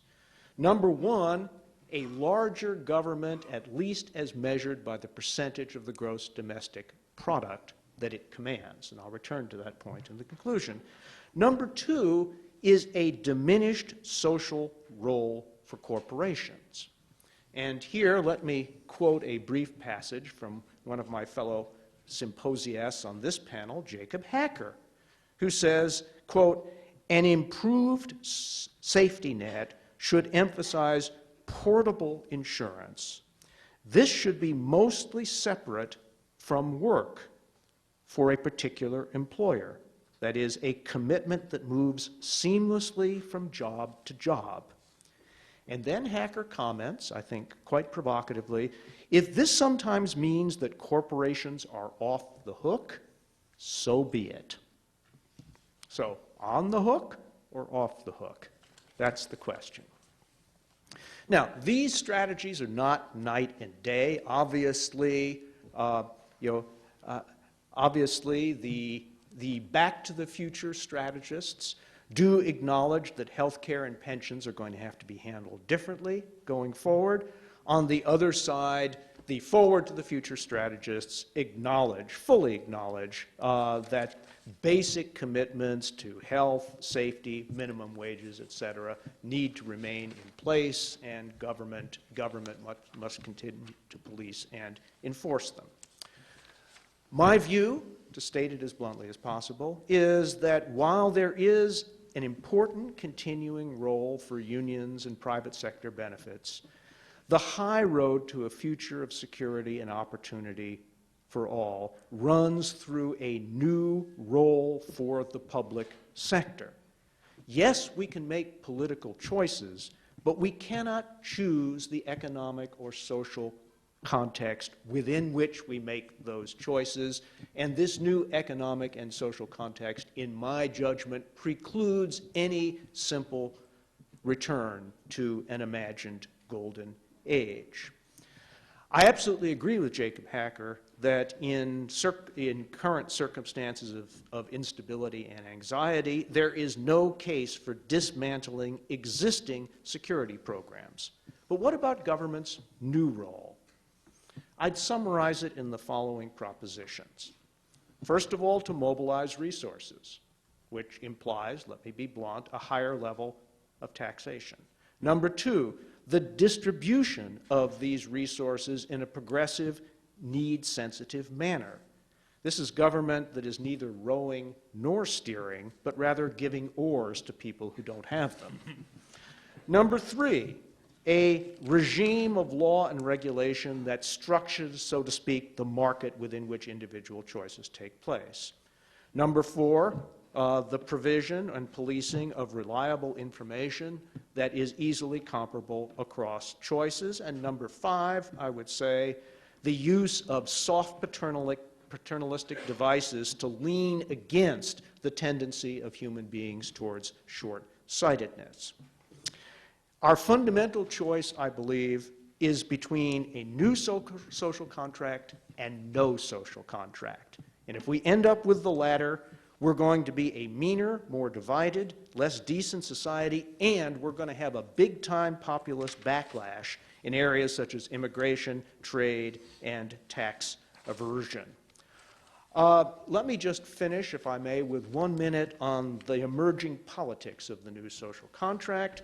Who's going to be in favor of it? Well, not only the usual center-left suspects, but also some important new constituencies, among which are large corporations, substantial portions of the upper middle class that have been driven away from the right for all sorts of good and sufficient reasons, and finally, many denizens of what some have called free agent nation. Who are the irreconcilables? Number one, small businesses. Number two, the remaining beneficiaries of the old social contract. Number three, ideological libertarians and small government devotees. And number four, the intensely tax averse. Which brings me to my final point. There is a fundamental long-term problem, I would say conundrum, with which I will leave you. As I've emphasized more than once, the new social contract, and here I fully agree with Mark Schmidt, implies a larger role for government and higher levels of taxation to support that role. But our current course, if you assume that policy does not change, implies a steady rise in government as a share of gross domestic product to about 30% over the next generation or so. That's a 10 percentage point increase. Query: over the next generation, what pace of public sector? Begin by talking about Karen Kornbluh's remarks concerning the New Deal. She said in her brilliant article, Families Valued, which actually was a title that I had hoped to use myself, so I'm angry and resentful, is that it, kind of the New Deal reflected the social aspirations of its time, the kind of social views of its time. But, a lot of feminist historians have kind of offered a kind of quirky reinterpretation of the New Deal, which I find actually pretty persuasive. And that's that actually they had a pretty keen sense of the way that society was changing, the way family structure was changing, and that, a coterie that some call the maternalists, actually wanted to reverse some of these changes. They wanted to channel things in a different direction. So actually, in the 20s, you saw a big spike in women in the paid labor force. They wanted to actually beat that number back. They believed in the family wage as a kind of active ideological idea that they wanted to kind of push forward. Now, whether or not you agree with this idea, it's interesting the way that they sought these dense interrelationships between the economy, political economy, family structure, et cetera. And I think that that's something that, kind of we've lost a little bit over time. So I'll begin, well, I have 4 points, not 3, which is kind of embarrassing, but let's see. So I'll begin by talking about the radicalism of social conservatism.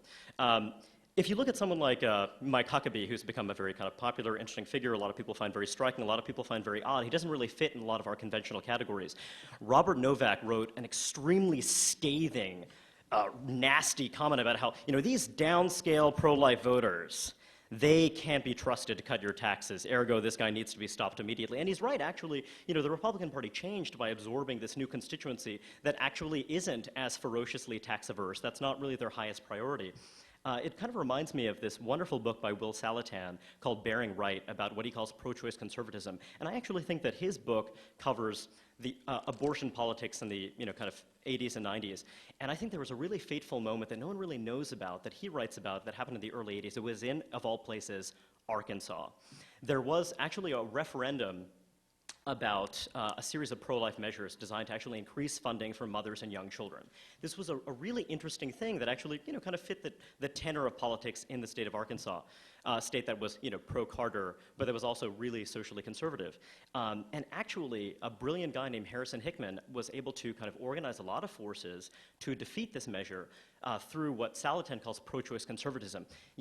This measure is going to increase your taxes. All of these welfare mothers are going to have kids, and you are going to be the one paying for it.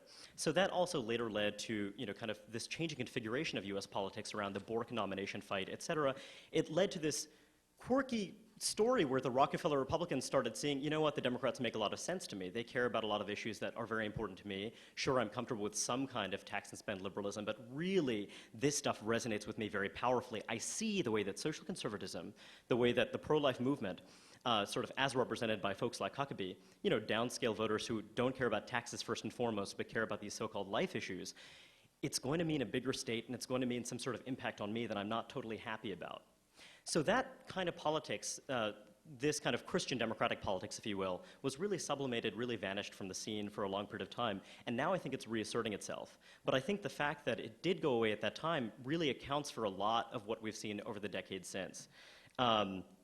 So I also think that if you think about this radicalism of social conservatism, what would a pro-life America really look like at the end of the day? Well, it would look a hell of a lot different. You wouldn't have the same kind of outsourcing of household production that you've seen in the contemporary United States. And this outsourcing of household production is, of course, very closely related to the influx of low-skill immigrants into the United States. These things all actually fit together pretty neatly. So then it actually lends some coherence to when you're looking at populist conservatives and the kind of things that they care about most. Well, gee, they care about low-skill immigration, they care about abortion, but also these things relate to the role of women in society and the role of women in the economy. So I think that this is going to be a really important part of the new terrain of politics. And I'm not sure how exactly this is going to manifest itself because these populist conservatives don't have a lot of elite voices. So it's going to be channeled in different ways. It's not going to have a very clear partisan valence because I think it's possible that Democrats are going to be able to successfully reach out to some of these guys as well as some quirky Republicans. So I think the center is moving in a kind of more statist direction, but I don't think that this is going to mean a more consensual politics. I actually think it's going to mean a more ferocious politics potentially. Because if you agree, okay, we agree that the state should be a little bit bigger, but you disagree very deeply as to the normative content of what that state's going to be all about. Is it going to be about empowering individuals and particularly women? Or is it going to be about trying to reassert these so-called traditional mores? The second thing is that states can be weaker and stronger at the same time. If you're looking at increasing lifetime net tax rates, there's a question. When is the black economy going to explode? Because in Western Europe, the black economy is a much bigger share of the economy than it is here. So, kind of the competence of the state, what the state's going to be able to actually accomplish, that's an open question. I don't think it's obvious that actually that we can expand the state in the benevolent ways that we want to expand it. I also think that it's really important that we think about, when you're thinking about comparisons between Western Europe and the United States, if you look at Swedish family structure, it's really like a 1950s family structure. Christopher Jenks found that 2/3 of 15-year-olds in Sweden live with both biological parents. In the United States, that number is half. So what does that have to do with the child poverty statistics in the United States and in Sweden? Probably a lot, I'd say. But it also says to conservatives, wait a second, the Swedish state isn't destroying families. Actually, their families are much better off than ours. But it also says to egalitarian liberals that, we can't just import those institutions, a point that Jacob and also Michael Lind made earlier on. So I think that, New Labor is something that, kind of they had a broadly similar context to us in the US.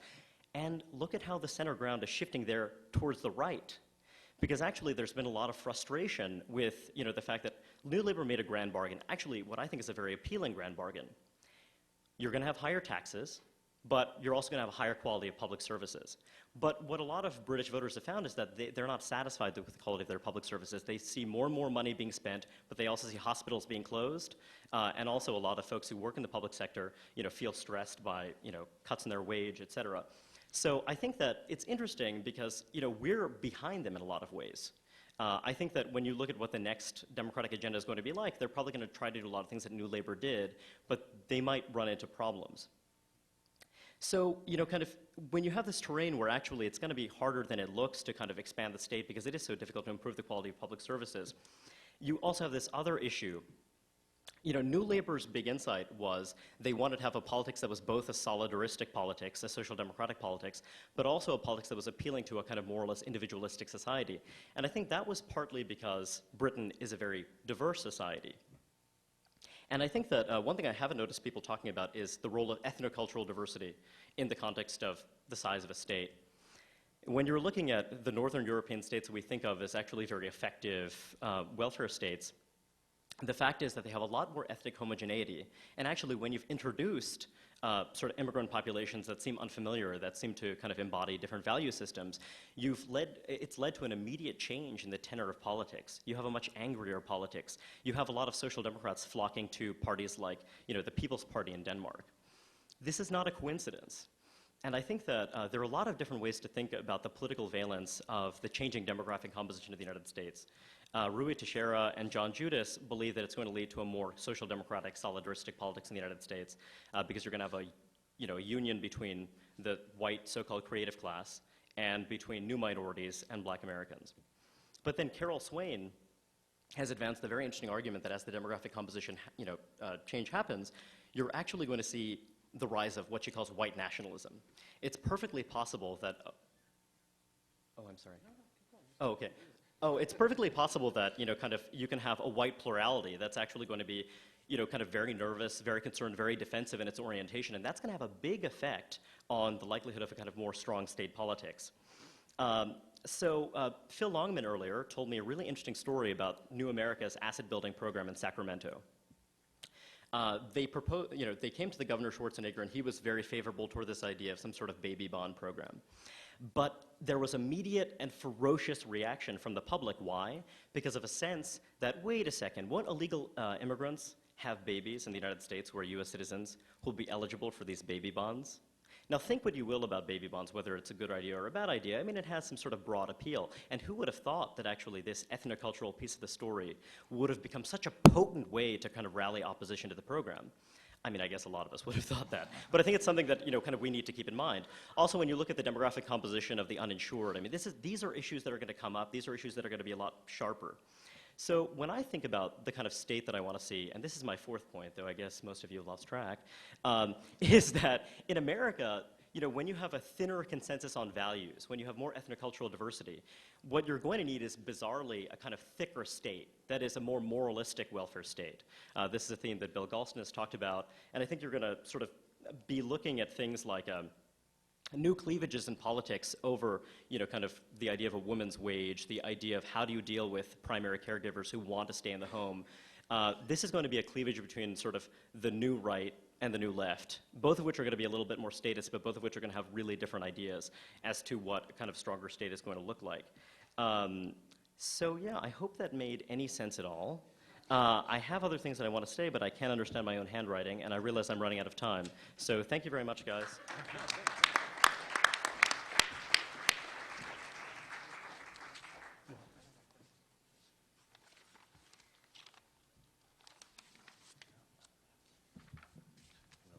Thank you all very much. That was terrific. I particularly appreciated, Bill Galston, your stating kind of some of what I wanted to get to about the cleavages within the center left, far better than I did. Although, I guess one question to you is that you can have one question to anybody here is you can have political consensus that's not where people start, but where people end up.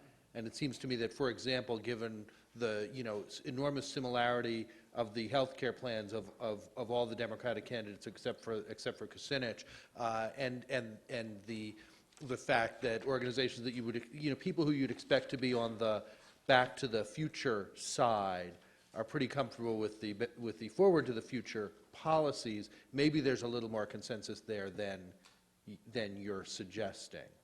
So if I could just toss that out as a question, then we'll go straight to the audience. I don't want to take up a lot of questions for anybody. Well, no, I was talking fast, but I did say that this was not a stark dichotomy, that an area of overlap between the two was in the area of health care and pensions. There's no question about that. You heard it for yourselves this morning. And nonetheless, I do think that this fundamental question of what corporations are going to be held responsible for going forward remains a point of cleavage within the center left, as I see the scene. And I can't rule out the possibility that in 5 or 10 years, if we keep on debating this, there may be a broader area of agreement. I certainly hope so, because in unity there is strength, but there's no guarantee. Anybody else want to comment on that? I would only say that I think that the other point of cleavage, the more obvious one, and maybe so obvious that it wasn't mentioned by Bill, is that there is still, I think, continuing disagreement about what this means in terms of the exact scope of enlarged government power. So this, I think, intersects a lot with some of the larger points that were made today, is that in the United States, it's increasing the size of government, increasing the role of taxes is enormously controversial, and not just on economic grounds, but on moral grounds as well. And that, I think, continues to be both a strategic and deep philosophical disagreement among even people who recognize the need for an enlarged government role. Right. As well as the continued disagreement about the deficit. I'd like to just go straight to questions. Yes, Cliff. I'll take, so while he's waiting, that's Cliff Zukin from Rutgers University, who's been enormously helpful to our project on looking at public opinion. so I don't need introductions. I've taken care of it. So let me ask Bill Galston, because in a previous life, Bill was doing civic youth and civic engagement and young people. And one of the things I'm concerned about in this social contract, which is the relationship between citizens and government, if one size is going to fit all, if young people are not different, we've talked about the changing social composition. I think younger people certainly seem more willing to have government play a bigger role. They're more tolerant. Also, they're less politically interested and more civically interested. How do you see us changing through sort of generational replacement? Do we grow into the next social contract? Because many of you have been talking about change as if people need to change opinions. But change also happens through evolutionary means as the citizenry cycles through. Well, I don't want to monopolize this conversation, but since that was addressed to one of my former lives, one of my many former lives, which is still to some extent my present life, let me just say, in case you don't know it, that over the past 10 years, young adults have trended increasingly in the direction of both social liberalism and what might be called economic liberalism, in that they express many fewer reservations about the competence and trustworthiness of government, and many more affirmative propositions about things that government can actually do. They've been influenced in part by their experience of economic growth and dynamism and technological change during the second Clinton administration. That was sort of the pull factor. And then they've experienced a push factor, and that is that young people have reacted very adversely to the Bush administration in almost all of its ways and works. The problem, as you know very well, Cliff, is that generational replacement is a very slow process, and it will be, I would say, a good 20 years before this new generation comes to full political maturity. And we have a lot of problems right now that can't wait 20 years or even 10 years to be addressed. And so I do think, to some extent, the task does involve either changing some people's minds or mobilizing the latent agreement among constituencies that are already mature adults and fully engaged in the body politic. I just want to address it from a slightly broader perspective, which is not just young people, but in general, there's so much cynicism about what government can do. And I think we need to think long and hard about, how reliance on a big national government came up in the industrial era, and it's a little alienating to people, and what we can do to involve people in common endeavor. It needn't be with their government, but in common endeavor at the very local level, at the state level. I just came from a conference of folks who are working in coalitions at the state level to do work on helping families. But you can imagine, one of the things I've been thinking a lot about is climate change, where we can't afford to wait a year for a president to be elected and then another year for them to implement Jacob's healthcare plan, and then they can turn to the climate. Well, the UN just said we have 7 years, but what can people do coming together collectively in the interim to give them, not only to accomplish things, but to give them some sense of accomplishment and wins and what we can all do together, which I think has been lost. Maybe you want to add to that? I think, Ryan, I'd love to hear. Now for a word from a young adult. Well, just very briefly, it's interesting because I don't think the political coloration of this generation is quite so obvious. They certainly have kind of become partisan Democrats, but also they're a lot more anti-abortion, interestingly. So, I think we have time for just one more question. Quick question. Yeah, Scott.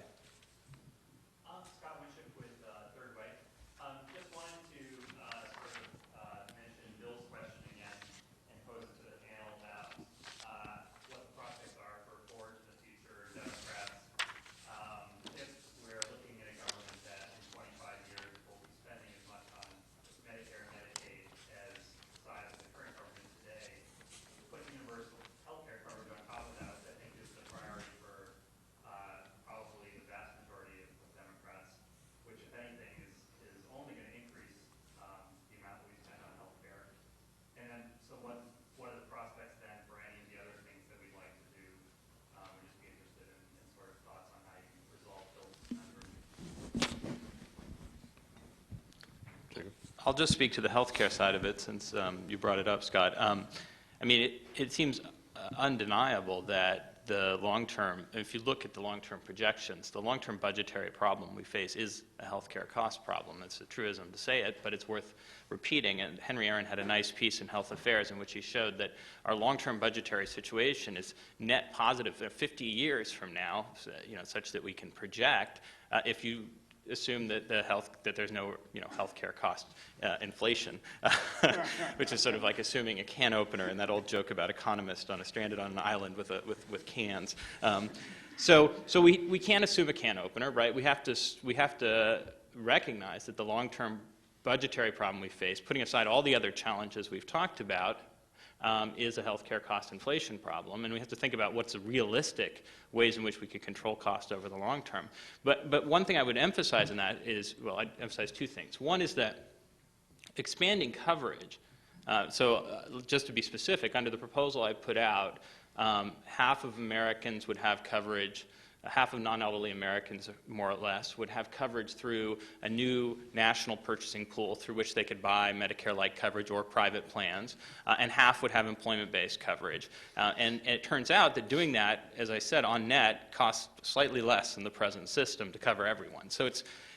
But the real promise, and it's a promise that won't necessarily be achieved, it has to be achieved only through hard work and through thinking about the options, is that over time, you could really control the rate of increase of costs through such a framework. Over time, more Americans might end up in this new public insurance, public pool, and particularly in the public plan, that you would be able to better maintain quality in ways that Senator Obama has talked about, that you'd be better able to control costs through discounts on prescription drugs, through regulation of provider fees, and so on. And that's going to be a very fierce debate. I don't want to pretend it isn't, but it's not as if we can, as Mike said, it's not as if we look to these future trends and just assume that they are necessarily going to happen. We have to face them head on. And if you're asking what is the big budgetary challenge, what will allow us to have space to deal with these strains in other areas, it's going to be figuring out how we can control costs over the long term. I don't have a real answer for that, but I guess I would just take Jacob's point and generalize it, which is that in a lot of cases we have to think about is modernizing, not just adding on. And if we can do it in a smart way, we can give people what they really feel they're lacking in their daily lives as the sweetener for some change and dislocation, and we can phase it in gradually so the losers are put in less pain and the winners get their winnings up front, so whether that's in healthcare or other areas. I think we really have to confront smart ways of modernizing the government that we have.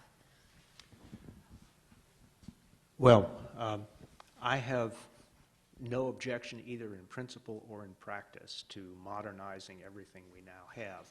But I think collectively, and this means the right as well as the left, we have to face fact. And the fact is that absent wrenching changes in current arrangements, which I don't think anybody is going to put on the table, we are going to be talking about a government in the next generation that as a percentage of gross domestic product is substantially larger than the one we now have. Does that mean that we simply have to stay on a steady state? No. But, but the tax aversion that's characterized the past 30 years since the tax revolt in California is either going to come to an end, or we will be shipping pieces of paper around the world at a pace that dwarfs the export of dollars that's creating a collapse in a free fall in the value of the dollar. Those are our choices. And if someone can tell a plausible story as to how we retain a government that it is roughly 20% of gross domestic product over the next generation, I'm all ears. As to the kind of particular political question, I don't think that I have any special insight. I mean, my basic view is that I think that a lot of the issues that we're hoping to address through these kind of solidaristic social insurance programs, et cetera, I mean, reflect a little bit of a category error. I mean, we talk about inequality when we mean social cohesion. We talk about sort of one set of things and one set of issues when actually the things that are really bothering people are a subtly different thing. And you certainly see this in the polls concerning healthcare, how people feel about the broader healthcare situation versus how they feel about their own healthcare, et cetera. So I think that the picture is going to be so different in sort of 10, 20 years, and I think that partisan balance is going to be so different after, say, a Democratic administration comes in and creates some kind of healthcare solution that's going to be part of a longer iterative process that's going to sort of, definitely change sort of the balance in ways that we really can't predict. Okay, I hope you all join me in thanking this panel and considering the problem solved.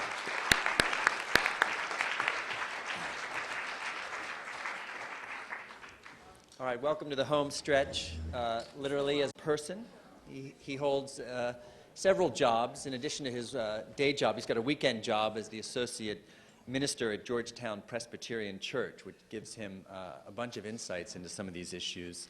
And he's very committed to carving out a space for dialogue that in what can be very contested political space. So his search for the common ground is much appreciated and reminds us it shouldn't be a race to the bottom, but a process that yields potentially breakthrough ideas and solutions that create opportunities for families as they go forward in their lives. So, David, thank you. Thank you. Thanks a lot, Reed. Well, thank you very much for staying with us here today for this panel, which I believe will be a very strong way to end our discussion today. We have some talented individuals, and we're very appreciative that they could join us today.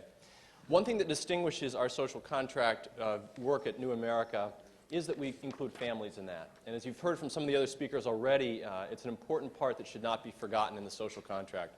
We look at it both in terms of the relationship of society to the family, in other words, the social structures that should be improved to help support families, and then secondly, the responsibilities of families to society in terms of the responsibilities that all individuals in this room and in the country have in our decision-making to the broader society. And that balance and that relationship and that tension at times is part of our discussion for the next social contract. Now, when we think about social contracts, it's probably pretty basic and obvious, but it's worth thinking about the idea that the whole human societal social contract is really based originally in the family, that a family is a social contract of individuals who come together to form a unified group. And marriage, after all, is a contract in many societies. Our families provide the emotional attachment, support for varying generations, and a safe place to raise children and a place to transmit our values. And so broadly, when we think about the underpinning and bedrock of a social contract, we need not exclude our families. Now, families provide some of those support for things in the present and a way to transmit the values of the past, but at the base of our social contract is the work towards our future. And as other speakers have noted, raising of the next generation of children are important for our fiscal strength, our national defense, and the leaders of tomorrow. But it's very expensive, as parents in this room know, to have children. Department of Agriculture estimates about $250,000 by the time a child is 17. We have other estimates I've seen that are much higher, but it's expensive to have a child. And so when we think about supporting families, the cost is quite relevant. And secondly, just broadly, the structure, as we know, of families has changed. I think Karen outlined it very well, so I won't go into too much more detail, other than the fact that, very broadly, it's worth noting that for the first time in 2007, 75% of American families were no longer two-parent families with a child at home. So when we talk about the traditional family, all the other changes that have allied that over the last generation get us to the point that only about a quarter of our families are now our typical families. I think that gap is quite relevant to our thinking that, in fact, we need to update the social contract if that's true. To help us do that, we have four very distinguished guests, and I'm grateful that they could join us today.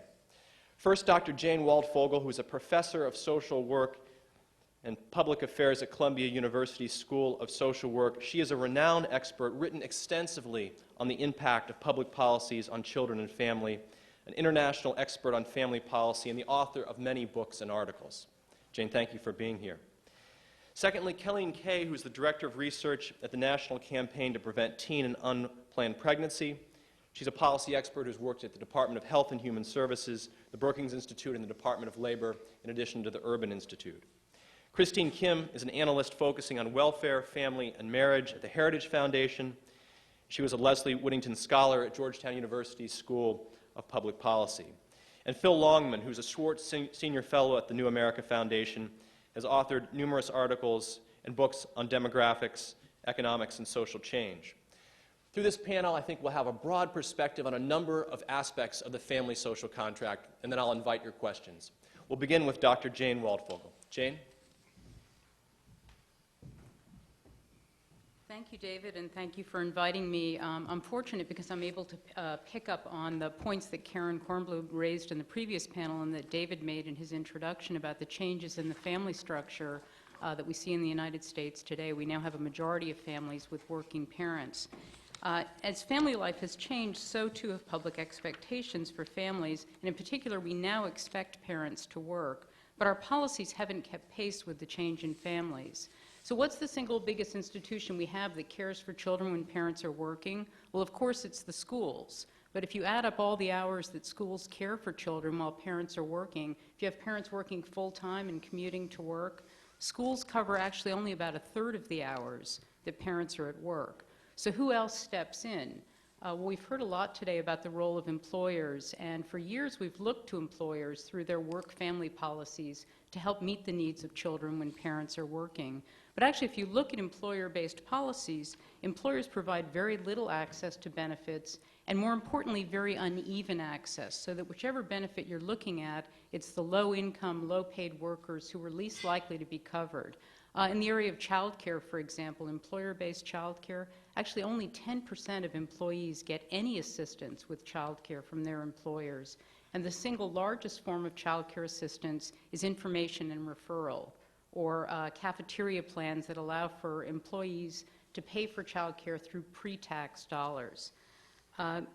Public policies provide some support for families with children with working parents, in particular through child care, but only minimal assistance for other families. For example, families where parents stay home with a new child, are between jobs, or without benefits on the job.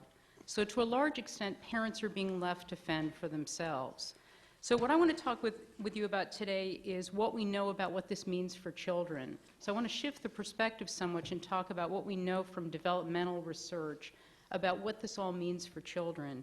We actually know a lot now about what the effects of parental employment and non-parental child care are for children. And I want to separate out the first year of life because we really know some different things about that year of life than different other phases of childhood. And obviously infancy is a very different phase of childhood than the preschool years or school-age years. So what do we know about the first year of life? Well, the first thing we know is that paid parental leave is associated with a host of improved outcomes in terms of both child health and maternal health. So less maternal depression, less infant mortality, less low birth weight, and at the same time more breastfeeding, more well baby care, more immunization. I want to stress that it's paid parental leave, not unpaid leave, because if the leave is unpaid, parents don't take it. What else we know about the first year of life is the quality of care. The care provided to infants is crucial. By quality, we mean sensitivity of the care to the child and responsiveness to the child's needs. We also know about the first year of life, and this is quite a robust finding across a number of studies, that maternal employment, especially if it's begun early in the first year of life and if it's full-time, leads to some adverse consequences for children in terms of poorer cognitive development and also behavior problems. I wish it weren't the case, but this is what the research shows. It's not all children. The effects vary by the type and quality of child care. And I want to emphasize that this has to do with the U.S. context where mothers go back to work very early. They go back to work at 6 weeks or 8 weeks because of our leave policies. Turning to slightly older children, preschoolers, I'm going to lump together children age 1 to 5, just in the interest of time. Again, quality matters. The single most important determinant of child outcomes is the quality of care. So at this age, actually, for this age group, age 1 to 5, we see no adverse effects of maternal employment on children's outcomes, but there may be effects on behavior problems if children are in poor quality care for long hours. So notice the emphasis on quality. Is it a fact of life that any type of child care yields behavior problems? Absolutely not. Is it a fact of life that poor quality child care produces behavior problems? Yes, that's the case. So when we look at very high-quality child care programs, we've got a bunch of experimental interventions, high-quality child care programs. These produce very substantial cognitive gains for children and no behavior problems. So this is what I mean about the role of quality. Even run-of-the-mill preschool programs, nursery school programs, preschool programs, school and center-based care programs out in the community, we see have very robust effects in terms of improving school readiness. And I'm happy to say that especially school-based pre-kindergarten programs, pre-K programs, which now serve about 1/6 of American children, these have even larger benefits for children than run-of-the-mill community-based preschool programs. Turning to slightly older children, school-age children and teens, the effects of parental work depend a lot on the age of the child. So let me just give you a couple of examples. Many of you may be familiar with the welfare to work experiments that looked experimentally at the effect of moving mothers into employment. The results were absolutely fascinating. So the same programs that had positive effects on school achievement and school outcomes for younger children, preschool-age children, had no effects on children aged 6 to 9 and actually had adverse effects on the young adolescents, the early adolescents. So this is what I mean about the effects of maternal employment depending on age. Another example has to do with obesity. There's now a growing body of evidence that maternal employment of school-age children is associated with higher risk of obesity for those children. When mothers are working long hours, they're less likely to be shopping for fresh groceries, they're less likely to be cooking from scratch, more likely to be relying on high-fat takeaway food. This is not the case for very young children, because very young children don't tend to be obese and they're not as influenced by their mother's presence in the home and by her cooking. Another concern for school-age children and teens is self-care. So as children get older, they're more likely to spend time on their own. Social scientists call this self-care. Normal people call it latchkey kids. There's two different flavors of latchkey kids. One kind is staying home alone, which is really not that worrisome. The other version is out in the streets, hanging around with peers, unsupervised. That's very worrisome. So if you have a choice, you want your children to be home on their own. So why are children spending time on their own, whether it's home alone or with peers? We don't have very many out-of-school programs. Out-of-school programs, programs at school that provide after-school care are the primary form of care of only about 1/5 of children of school-age children of working mothers. So what would an agenda to meet children's needs when parents work look like, an agenda that was based on this developmental research? Well, there would be 5 key elements. One is to give parents more flexibility through expanding family and medical leave rights, and very importantly, through the right to request part-time and flexible hours. This is now present in the European Union as part of an EU directive. It's not the right to have a part-time or flexible work schedule, it's the right to request a part-time or flexible work schedule. It's been a huge success in Europe. It's purely voluntary on the part of employers, but it certainly works to increase time and the share of people with those schedules. Second, to provide more income support and break the link between employment and essential benefits, as we've heard today, to make benefits portable. Third, to allow parents the option to stay home in the first year of life by providing a year of paid parental leave. This is standard in other countries. We have a long way to go to come up to the rest of the world. Fourth, improve the quality of care for infants, toddlers, and preschoolers. I was emphasizing quality earlier. And fifth, increase access to high-quality out-of-school programs for school-age children and youth, and also experiment with a longer school day or school year. So do we have the political will? Well, actually, most Americans support improving child care. Most Americans say they're willing to spend more money on child care and out-of-school care. I think we can also learn from one of our sister countries, the UK. As part of its commitment to end child poverty over the last 10 years, the UK has emphasized promoting employment, as we have here, but also has increased investments in young children and families. I do not have time to list all the things that the UK has done, but the agenda is absolutely staggering. So, for example, they've extended paid maternity leave from 6 to 9 months with a commitment now to extend it to a full year. They've extended paid paternity leave as well. This is on the heels of having a prime minister and a chancellor who both took paternity leave while in office. They've implemented the right to request part-time or flexible hours for parents of children under the age of 6. The year they introduced that right to request, 1 million parents came forward and made those requests. I think 90% of the requests were granted without any problems whatsoever. So there was obviously this huge pent-up demand for part-time and flexible work.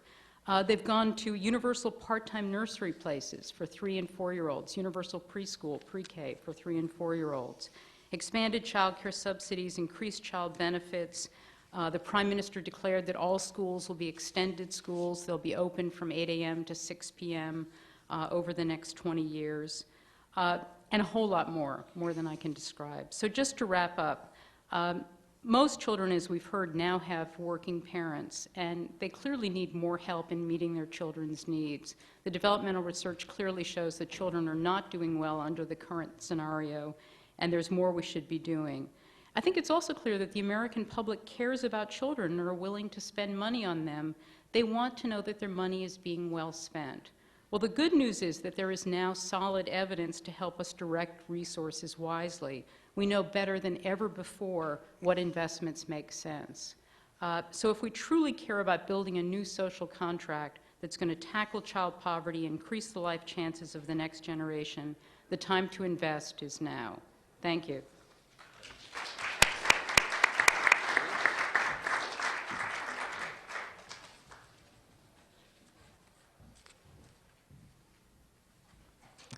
Thank you so much, David, and thank you to New America and to all of you. I'm going to switch gears and talk about something a little different, although Dr. Walfogel's work is near and dear to my heart, and I'm a big admirer of it. There's no doubt that families are the building blocks of our society, if only because they're the suppliers and nurturers of the next generation. And so parents are among the principal agents of this social contract that we're all talking about. They have expectations of what they need or want from society, and society in turn has expectations of parents in terms of the responsibilities that they should live up to. And yet it's with a great deal of ambivalence that our society contemplates the terms of this social contract with respect to family formation and the circumstances surrounding the ways in which we bring families into the world. Should the public have anything to say about whether a 17-year-old gets pregnant? What about a 20-year-old or a 22-year-old? Is it really any of our business? The 1990s ushered in a public dialogue about teen pregnancy, although that's really largely faded by now, and we've never been willing to chat about childbearing in the early 20s, much less the behaviors that lead to pregnancy, sex, and the circumstances in which people are having sex. And of course, there's lots of reasons why we don't want to jump into this discussion. And I'll use the collective we, because here I'm not trying to point the finger at one ideology or another. So what are some of these reasons? We're worried about being associated with notions of social engineering, racism, classism, or even sexism. We believe that the public simply cannot tell adults what to do with their private lives. We also see sex and childbearing as deeply tied to our own moral code, and we only want it discussed within institutions that hold our own moral value structure. For example, our families or our places of worship. Worse, we fear that discussing these behaviors that trouble us could encourage those very behaviors to become more prevalent. We're also humbled by the fact that even if every child came into the world wanted and welcomed and nurtured by two loving parents, we know that many of those parents would still face daunting challenges in securing a bright future for their families. and we're not quite sure what to do about that. Also, many of us believe that our own social circles, our personal circles, tell us everything that we need to know. So we think perhaps that teen pregnancy has become a rare event, or that most unmarried mothers are Murphy Browns, or that contraception is so widely practiced that unplanned pregnancy is really just, a case of married parents maybe having a child a few months earlier than they expected. But I'd like to provide you with some sobering facts. True, teen pregnancy has fallen dramatically. That's very good news. It's declined about 36% since 1990. But our rate, even so, remains among the highest in the entire developed world. And I'm not just comparing us to Scandinavia, which we all think is this sort of unattainable ideal. Even when we compare ourselves, say, to England, our rates are twice as high as the rates that they encounter. This means almost 750,000 teen pregnancies every year, or a rate of 76 per 1,000 teenagers. And the rates are dramatically higher when we look at the African American or the Hispanic communities. Now let's slide up the age scale a bit. Let's talk about the 20-somethings. Each year there are over 1 million pregnancies to young, unmarried women who had no intention of becoming parents. These led to 590,000 abortions and 412,000 non-marital births in a year. And so far, we're only talking about the intentions of the woman. We haven't said anything about the man, who's obviously also part of this equation. If we bring his intentions in and we start measuring that, 3/4 of these pregnancies are occurring among couples that really never intended to become parents. And we shouldn't kid ourselves that once a child magically shows up, that those people, many of whom barely knew each other, are suddenly going to become Ozzie and Harriet and live together happily ever after. The data tell us that in most of these cases, the couples are almost immediately dissolved. And so I would say that regardless of your political stripe, or even your concerns about future population growth, which I know is a very important topic, I challenge you to convince me that a 17-year-old suddenly finding herself pregnant is a positive outcome, especially if the reason she got pregnant was because she didn't even have enough education to know that she could get pregnant. Or a 22-year-old getting pregnant who didn't even remember, or maybe didn't want to remember, who it was that she hooked up with. Or a young man casually saying, well, if he gets one of his girls on the side pregnant, that would be a problem. But if he gets his main girl pregnant, well, if it happens, it happens. These are the lives of our 20-somethings these days. And so I do believe that the public has a role in promoting more responsible behavior when it comes to sex and pregnancy.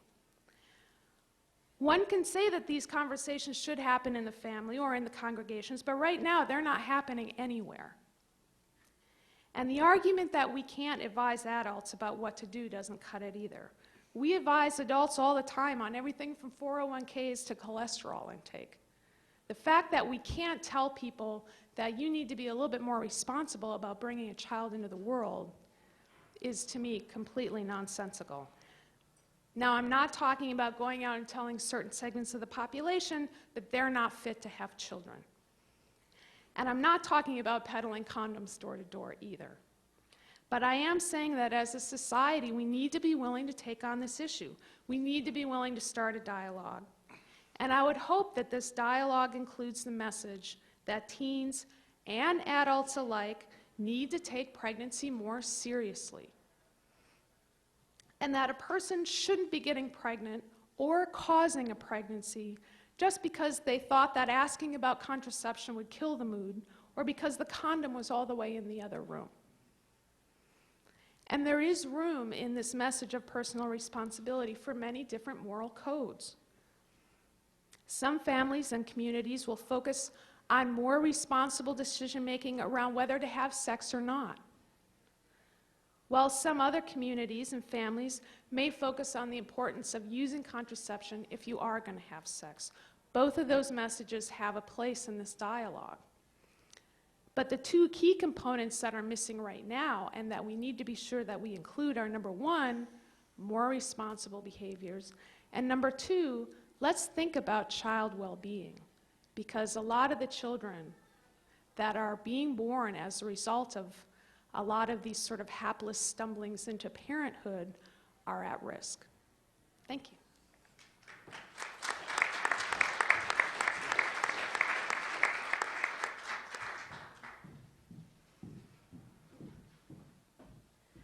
Good afternoon. First, I just want to thank David for this opportunity to speak on this panel about the role of family in the American social contract. I think Kelly ended on a really good note that really bridges into what I'm going to talk about today, sort of the intact family and looking at a particular effect that intact family has on children's well-being. I think a key feature of our society is that individuals in America can have the ability to work hard to get ahead and achieve the American dream. That's very important. Lately, there's a lot of discussion about how that can be achieved, why some individuals seem to move up the economic ladder faster than others. The story here is likely to be quite complex. But to me, the story about getting ahead in America really begins with the family because it critically influences so many of the preconditions that then affect an individual's life chances. Here, I'll just focus on one dimension, family's role in children's school success. I don't think I have to say much to convince this audience, at least, about why education is important to individual economic progress.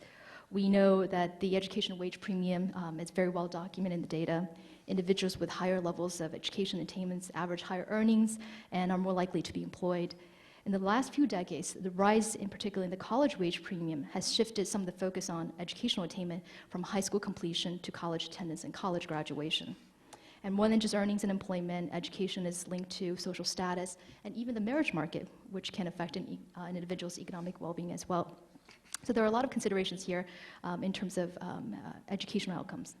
But just because education leads to opportunity, it doesn't mean that everyone will take advantage of what education can offer or do so in equal ways. And if education is an important factor in the equation to getting ahead in America, we ought to keep asking questions like why some individuals stay in school and others drop out, why some individuals go on to college and graduate from college and others don't. And we ought to ask these questions not just when children are in school, but about what families can do to strengthen their children's success from the very beginning.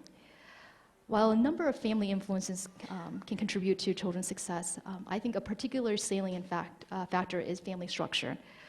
The empirical evidence here is quite solid. Children's living arrangement, specifically the number and the type of parents in their families, affect their well-being.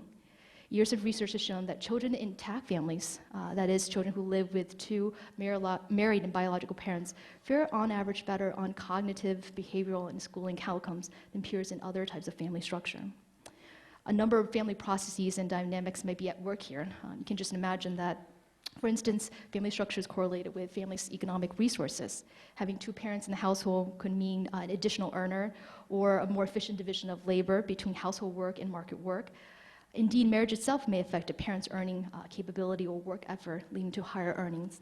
Married families are more likely to own homes and save more, which lead to asset accumulation.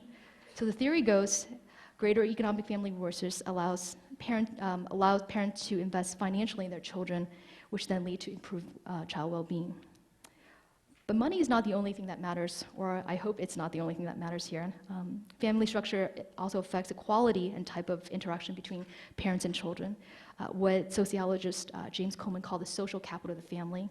Without it, what parents possess, be it their great financial resources or their education, Coleman wrote, is irrelevant to the child's economic growth. Practically speaking, you can see this. The presence of both parents in the home may mean more time and energy for children, more time to read to them, more time to do activities together.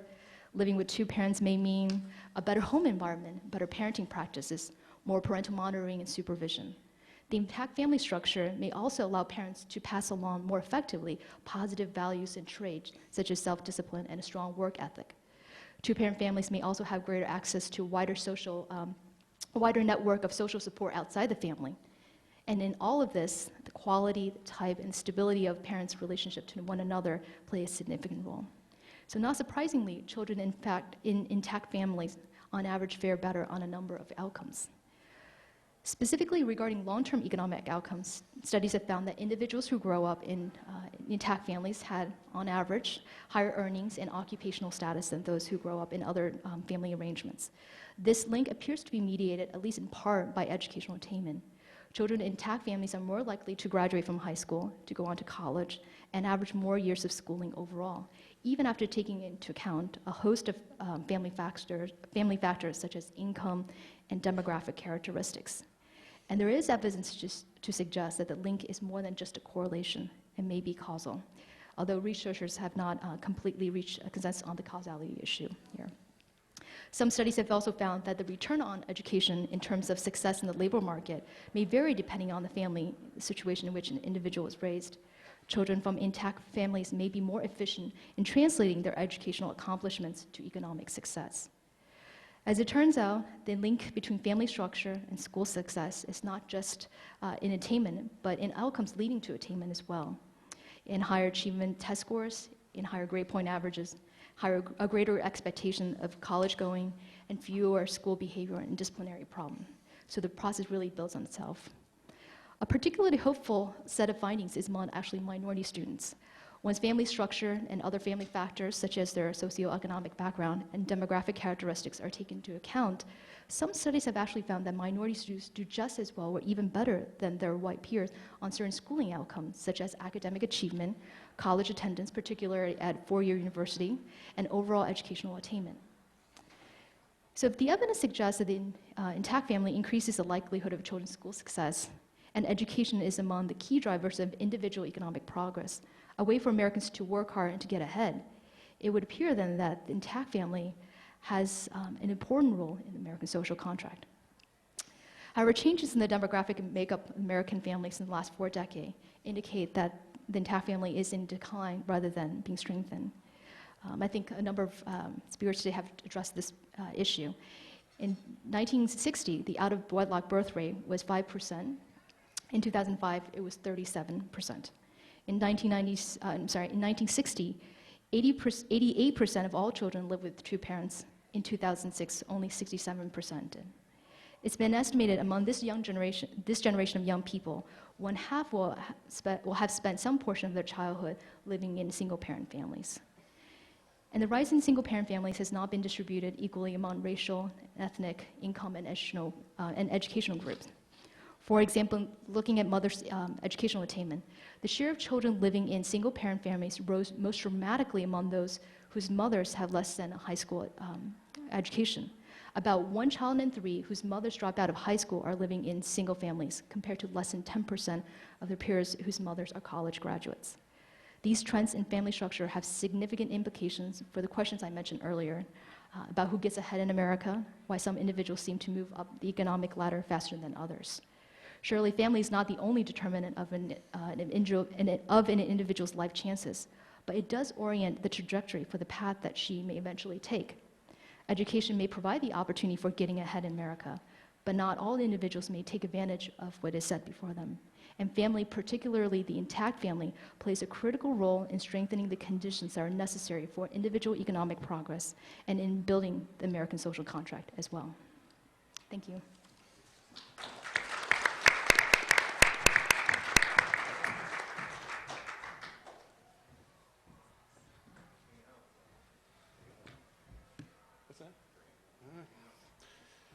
Well, thank you all for staying to the bitter end here.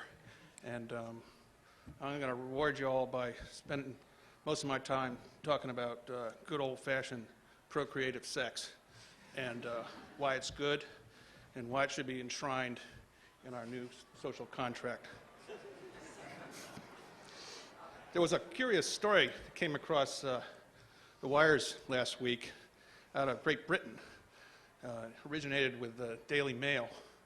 And Daily Mail has discovered apparently this brand new social trend going on in Great Britain, which is that concerns about global warming have now reached such alarming proportions that large numbers of women in Great Britain are having abortions and having their tubes tied in order to lower the carbon content of their lives. This made the Drudge Report. It's a perfect blogosphere story. And it's absolutely indicative of nothing. Because the actual trend here is actually very much the opposite and very interesting. With huge implications for the future. Now, a few months ago, Gallup did a poll, as it's accustomed to doing over the years, on what Americans feel is the ideal family size. And the answer they got back last June was for Americans of all ages, making no discriminations among them. The ideal family size was 2.5 kids. Well, the average woman today, coming into her late 40s, has had less than 2 children. So that's basically a 25% deficit in the number of children we produced as opposed to the number we wanted. Another key finding of this was that varied a little bit by age group, but basically between 1% and 2% of all Americans said the ideal family size was 0. And yet in my generation, about 18% of us are now coming to the end of our reproductive years without ever having produced children. The other change, and this is a sea change, is what's going on with young people. Turns out, according to this Gallup poll, for young families, or young adults, 18 to 35, 44% of them aspire to have 3 or more children. Now, this compares for baby boomers and Gen Xers, about 21% want to have that many kids. Absolute sea change. You never see that kind of change in fertility aspirations.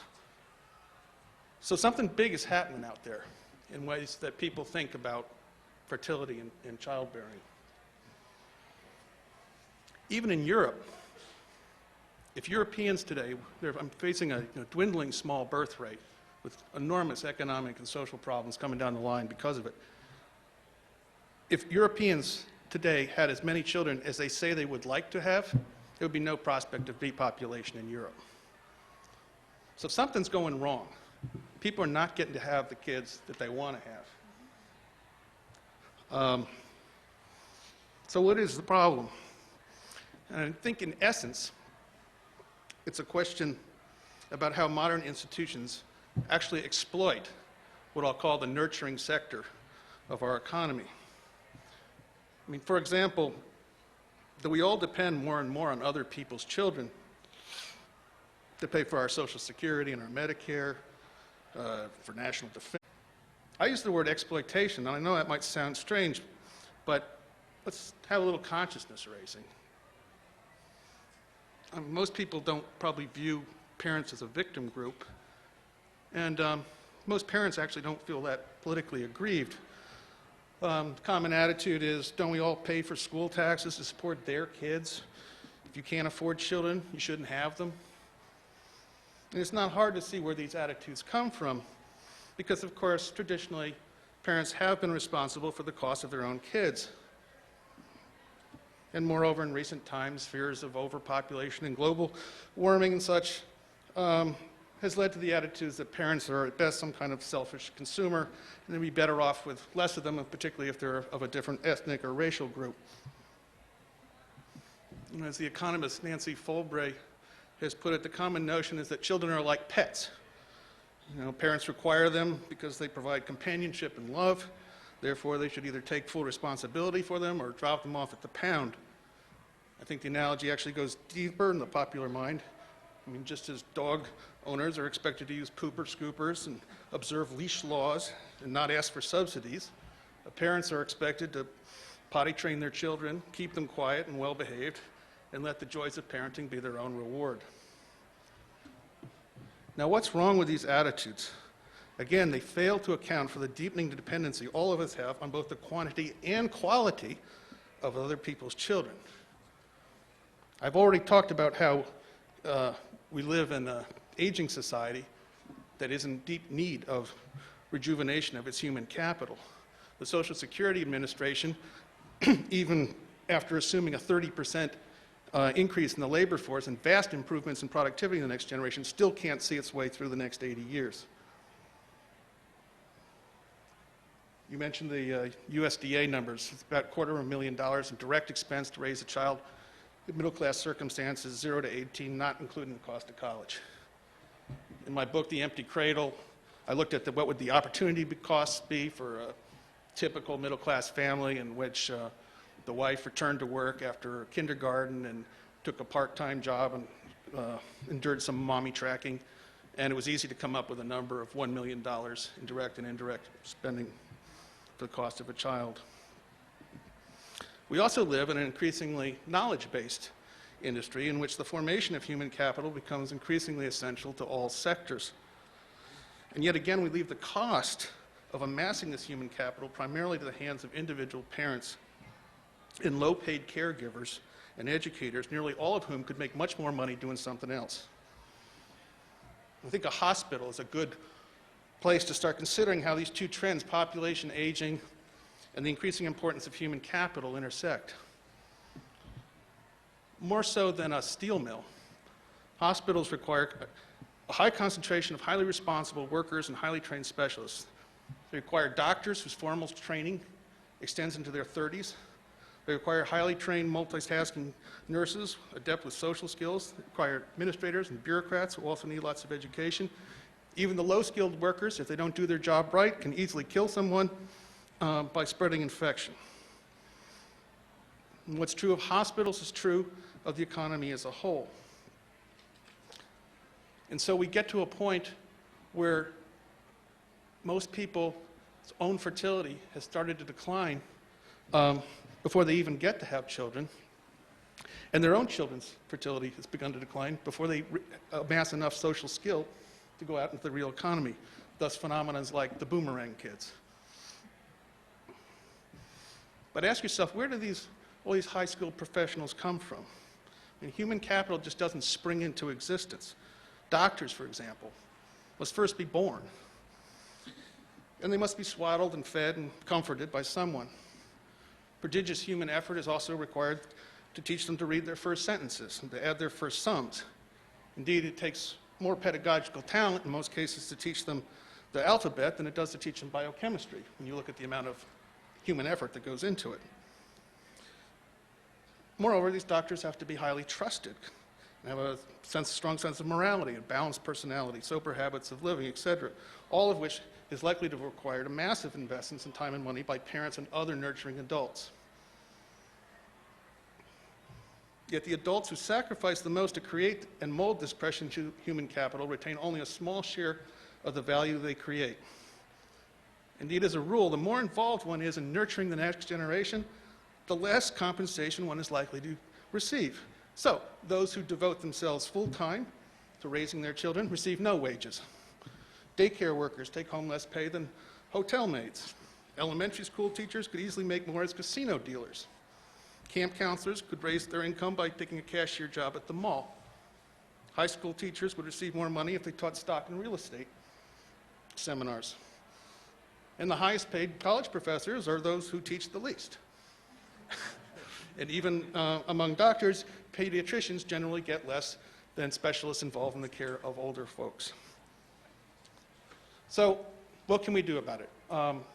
There's lots of things, but I think the beginning of all wisdom is to understand that we're not talking about more subsidies for parenthood. We're talking about parents being allowed to keep more of the value they add and that the rest of us live off under different social policies. I would recommend, for example, that we look seriously at affirmative action programs in colleges that would allow people to not pay such a price in having their children early in terms of their future college admissions. I would suggest, it's utopian, but it proves the point. How about this for solving our Social Security problem? Social Security is ultimately financed with children, not with money. So have one kid, 1/3 reduction in your Social Security taxes. 2 kids, 2/3 reduction. 3 kids, you never pay Social Security tax, but receive the same benefits as if you'd paid full-time in.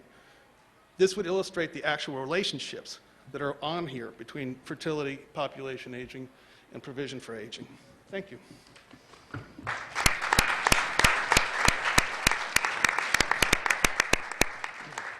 Thank you, Phil, and thank you to all of our panelists. Since we're talking about children, I think about 3:15 in schools all over the country, there are people spilling out into the hallways, making chattering noises, and yet some people are still in their classroom learning, and we're a little bit like that today, so I appreciate your staying with us.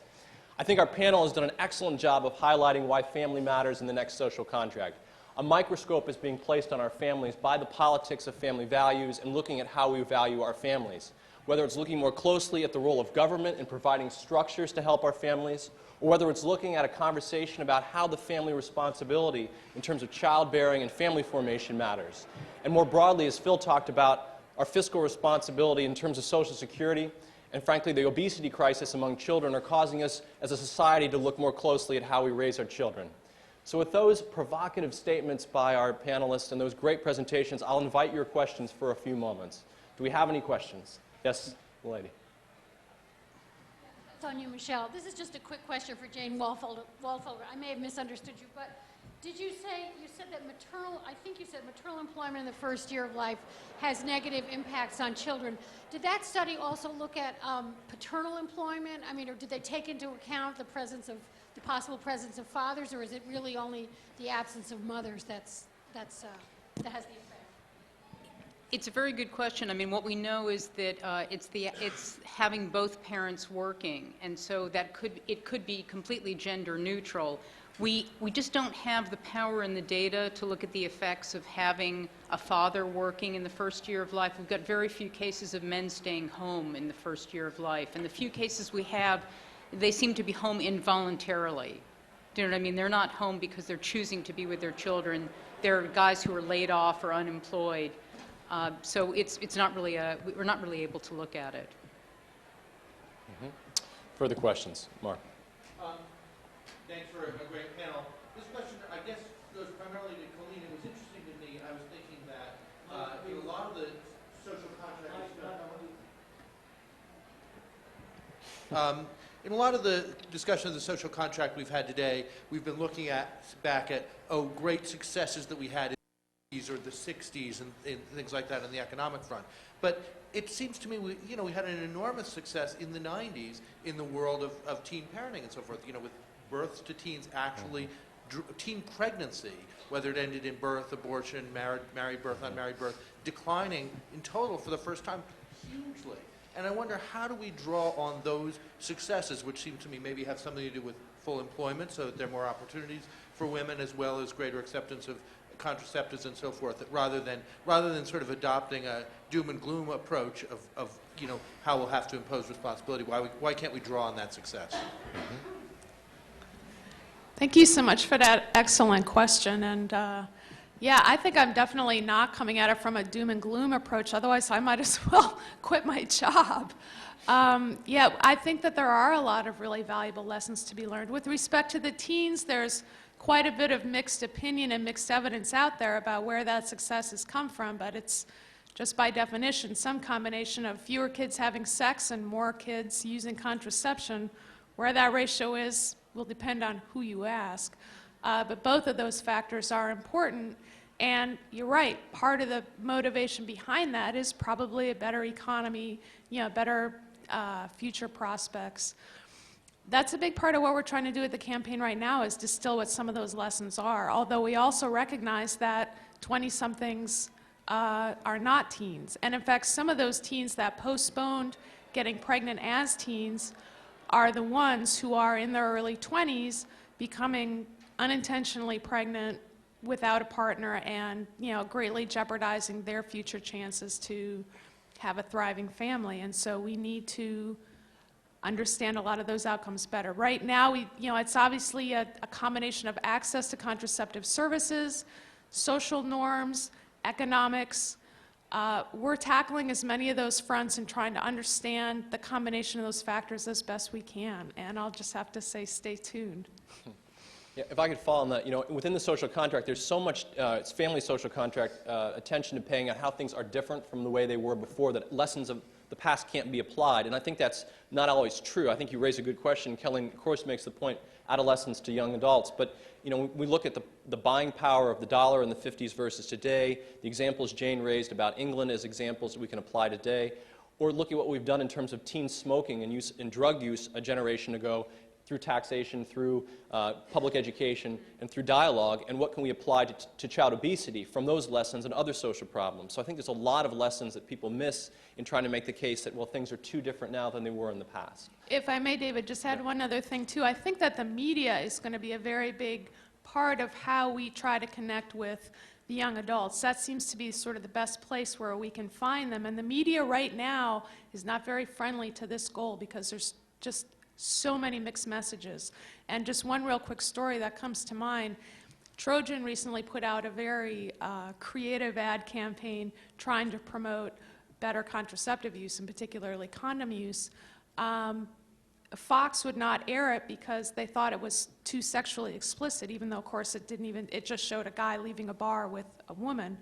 And yet, during those same episodes where they wouldn't air this commercial, there was probably like, 1,000 different instances of people having sex within the show.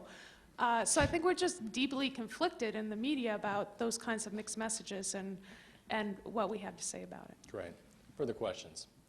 Let's go to the lady here.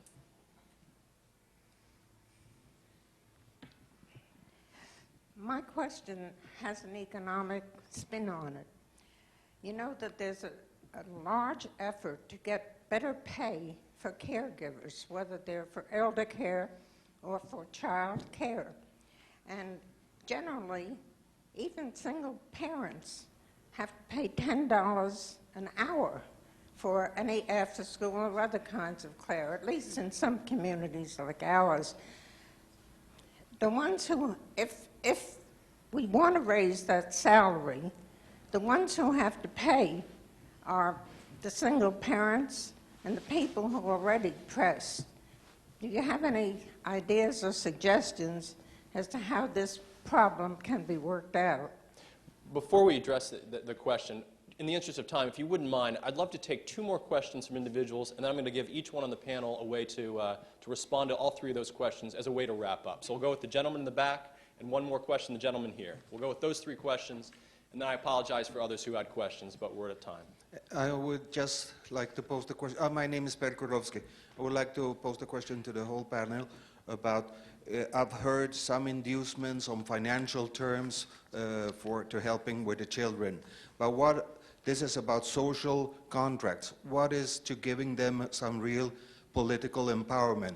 There are groups out there trying to promote the idea of one child, one vote, exercisable by the mother, so that really the children get the vote in a society that is more and more similar to a baby boomer dictatorship. Thank you. Great. And the final question was, I was just struck that none of you in the discussion of families mentioned anything about adoption. And in particular, in the context of teen pregnancy or unwanted pregnancy, I say, Kay, Colleen, that may be the one answer to your challenge of a good outcome that can come from a pregnancy. It's kind of the ultimate social contract between birth parents and adoptive parents.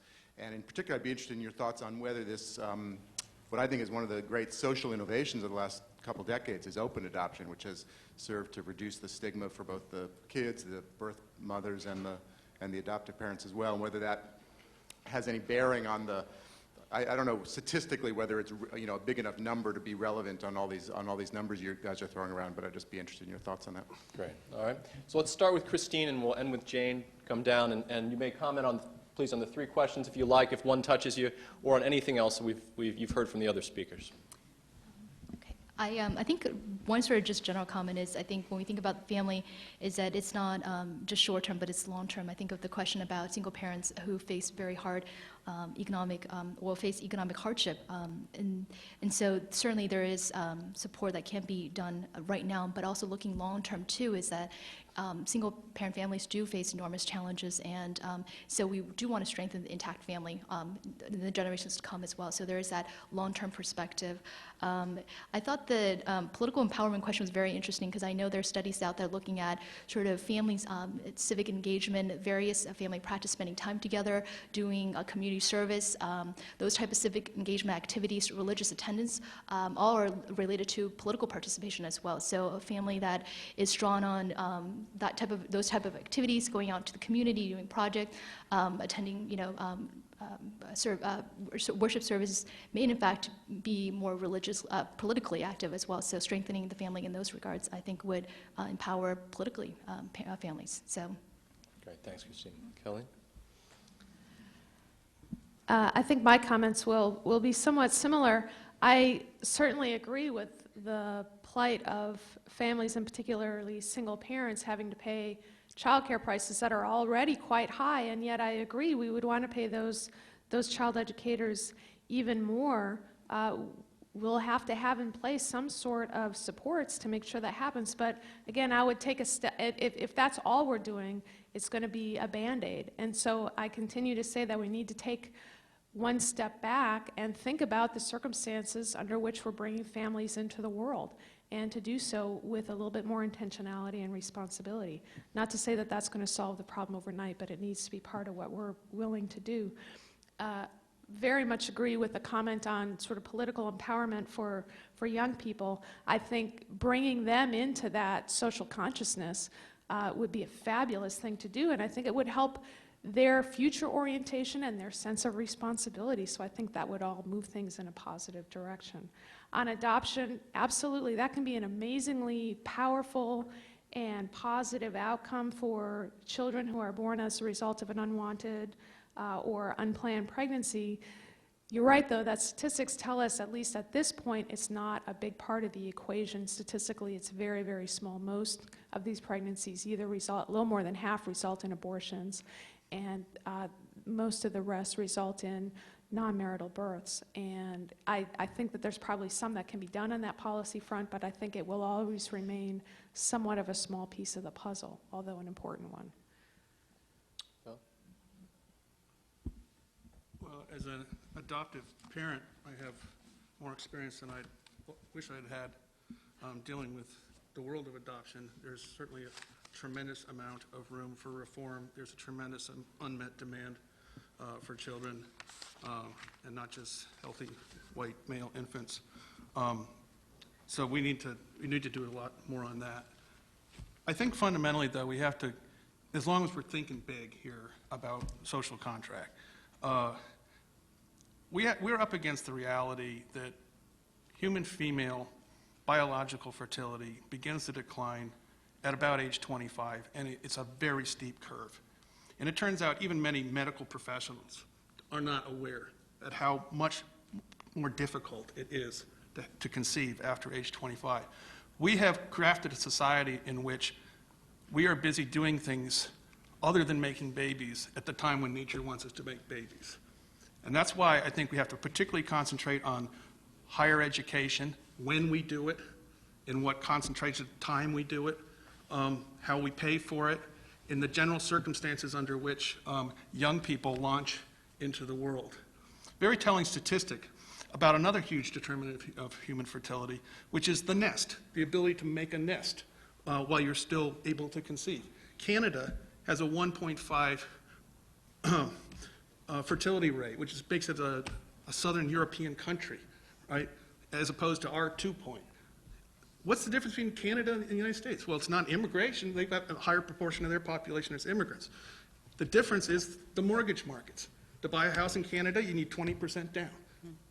And so you're going to be 35, 40 years old before that house with the white picket fence becomes within reach. And when you go to do it, maybe you'll have one kid, maybe you'll have two. But chances are you'll be disappointed with the timing and the size of your family. So I just think we have to look at different areas outside normal family policy, ranging from education, higher education, to the housing markets. Thank you. Jane. Just quickly on the question about the costs of childcare, I think it's the key question, and those costs are there whether it's the parents caring for the children or a child care provider caring for the children. And we've really ducked the question up until now of who's going to fund the costs of the care, especially for preschool-age children. I think for 3 and 4-year-olds, the answer is somewhat simpler. I think we're moving towards a world where we'll have universal pre-kindergarten. It'll be provided by the public schools, not necessarily in the public schools, but it'll be supervised and monitored by the public schools, delivered there or delivered in community-based providers, depending on the state and the locality. It'll be free to the parents, and it'll be very high-quality care, judging from what we have now. For the 0 to 3s, it's a tougher question. You know, I was in Ireland last week, and that's a culture that's undergone even more rapid changes in parental employment and family structure than we have here, and precipitous declines in family size as a result. And they're really grappling with it. And they, you know, if there's one place that values parental choice more than we do, it's Ireland. They have very strong family values. So they've solved it for their preschool-age children. What they do is they provide all families with children with a child benefit. It's about $100 a week if you have 2 children. And if you have preschool-age children, it goes up to $150 per week. So they put some extra money in the hands of parents with preschool-age children, and the parents then decide, am I going to buy child care and work? Am I going to stay home myself? Or am I going to work part-time and use part-time child care? I think that's an ideal kind of solution because it leaves the choice in the hands of parents. And I think especially for the 0 to 3s, that's where we need to be. Very good. Please join me in thanking all of our panelists.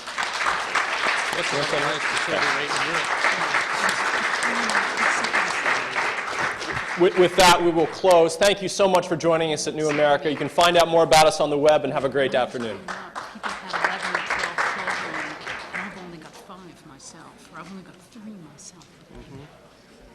It's precipitous. Yeah. Oh, thank you. This is great.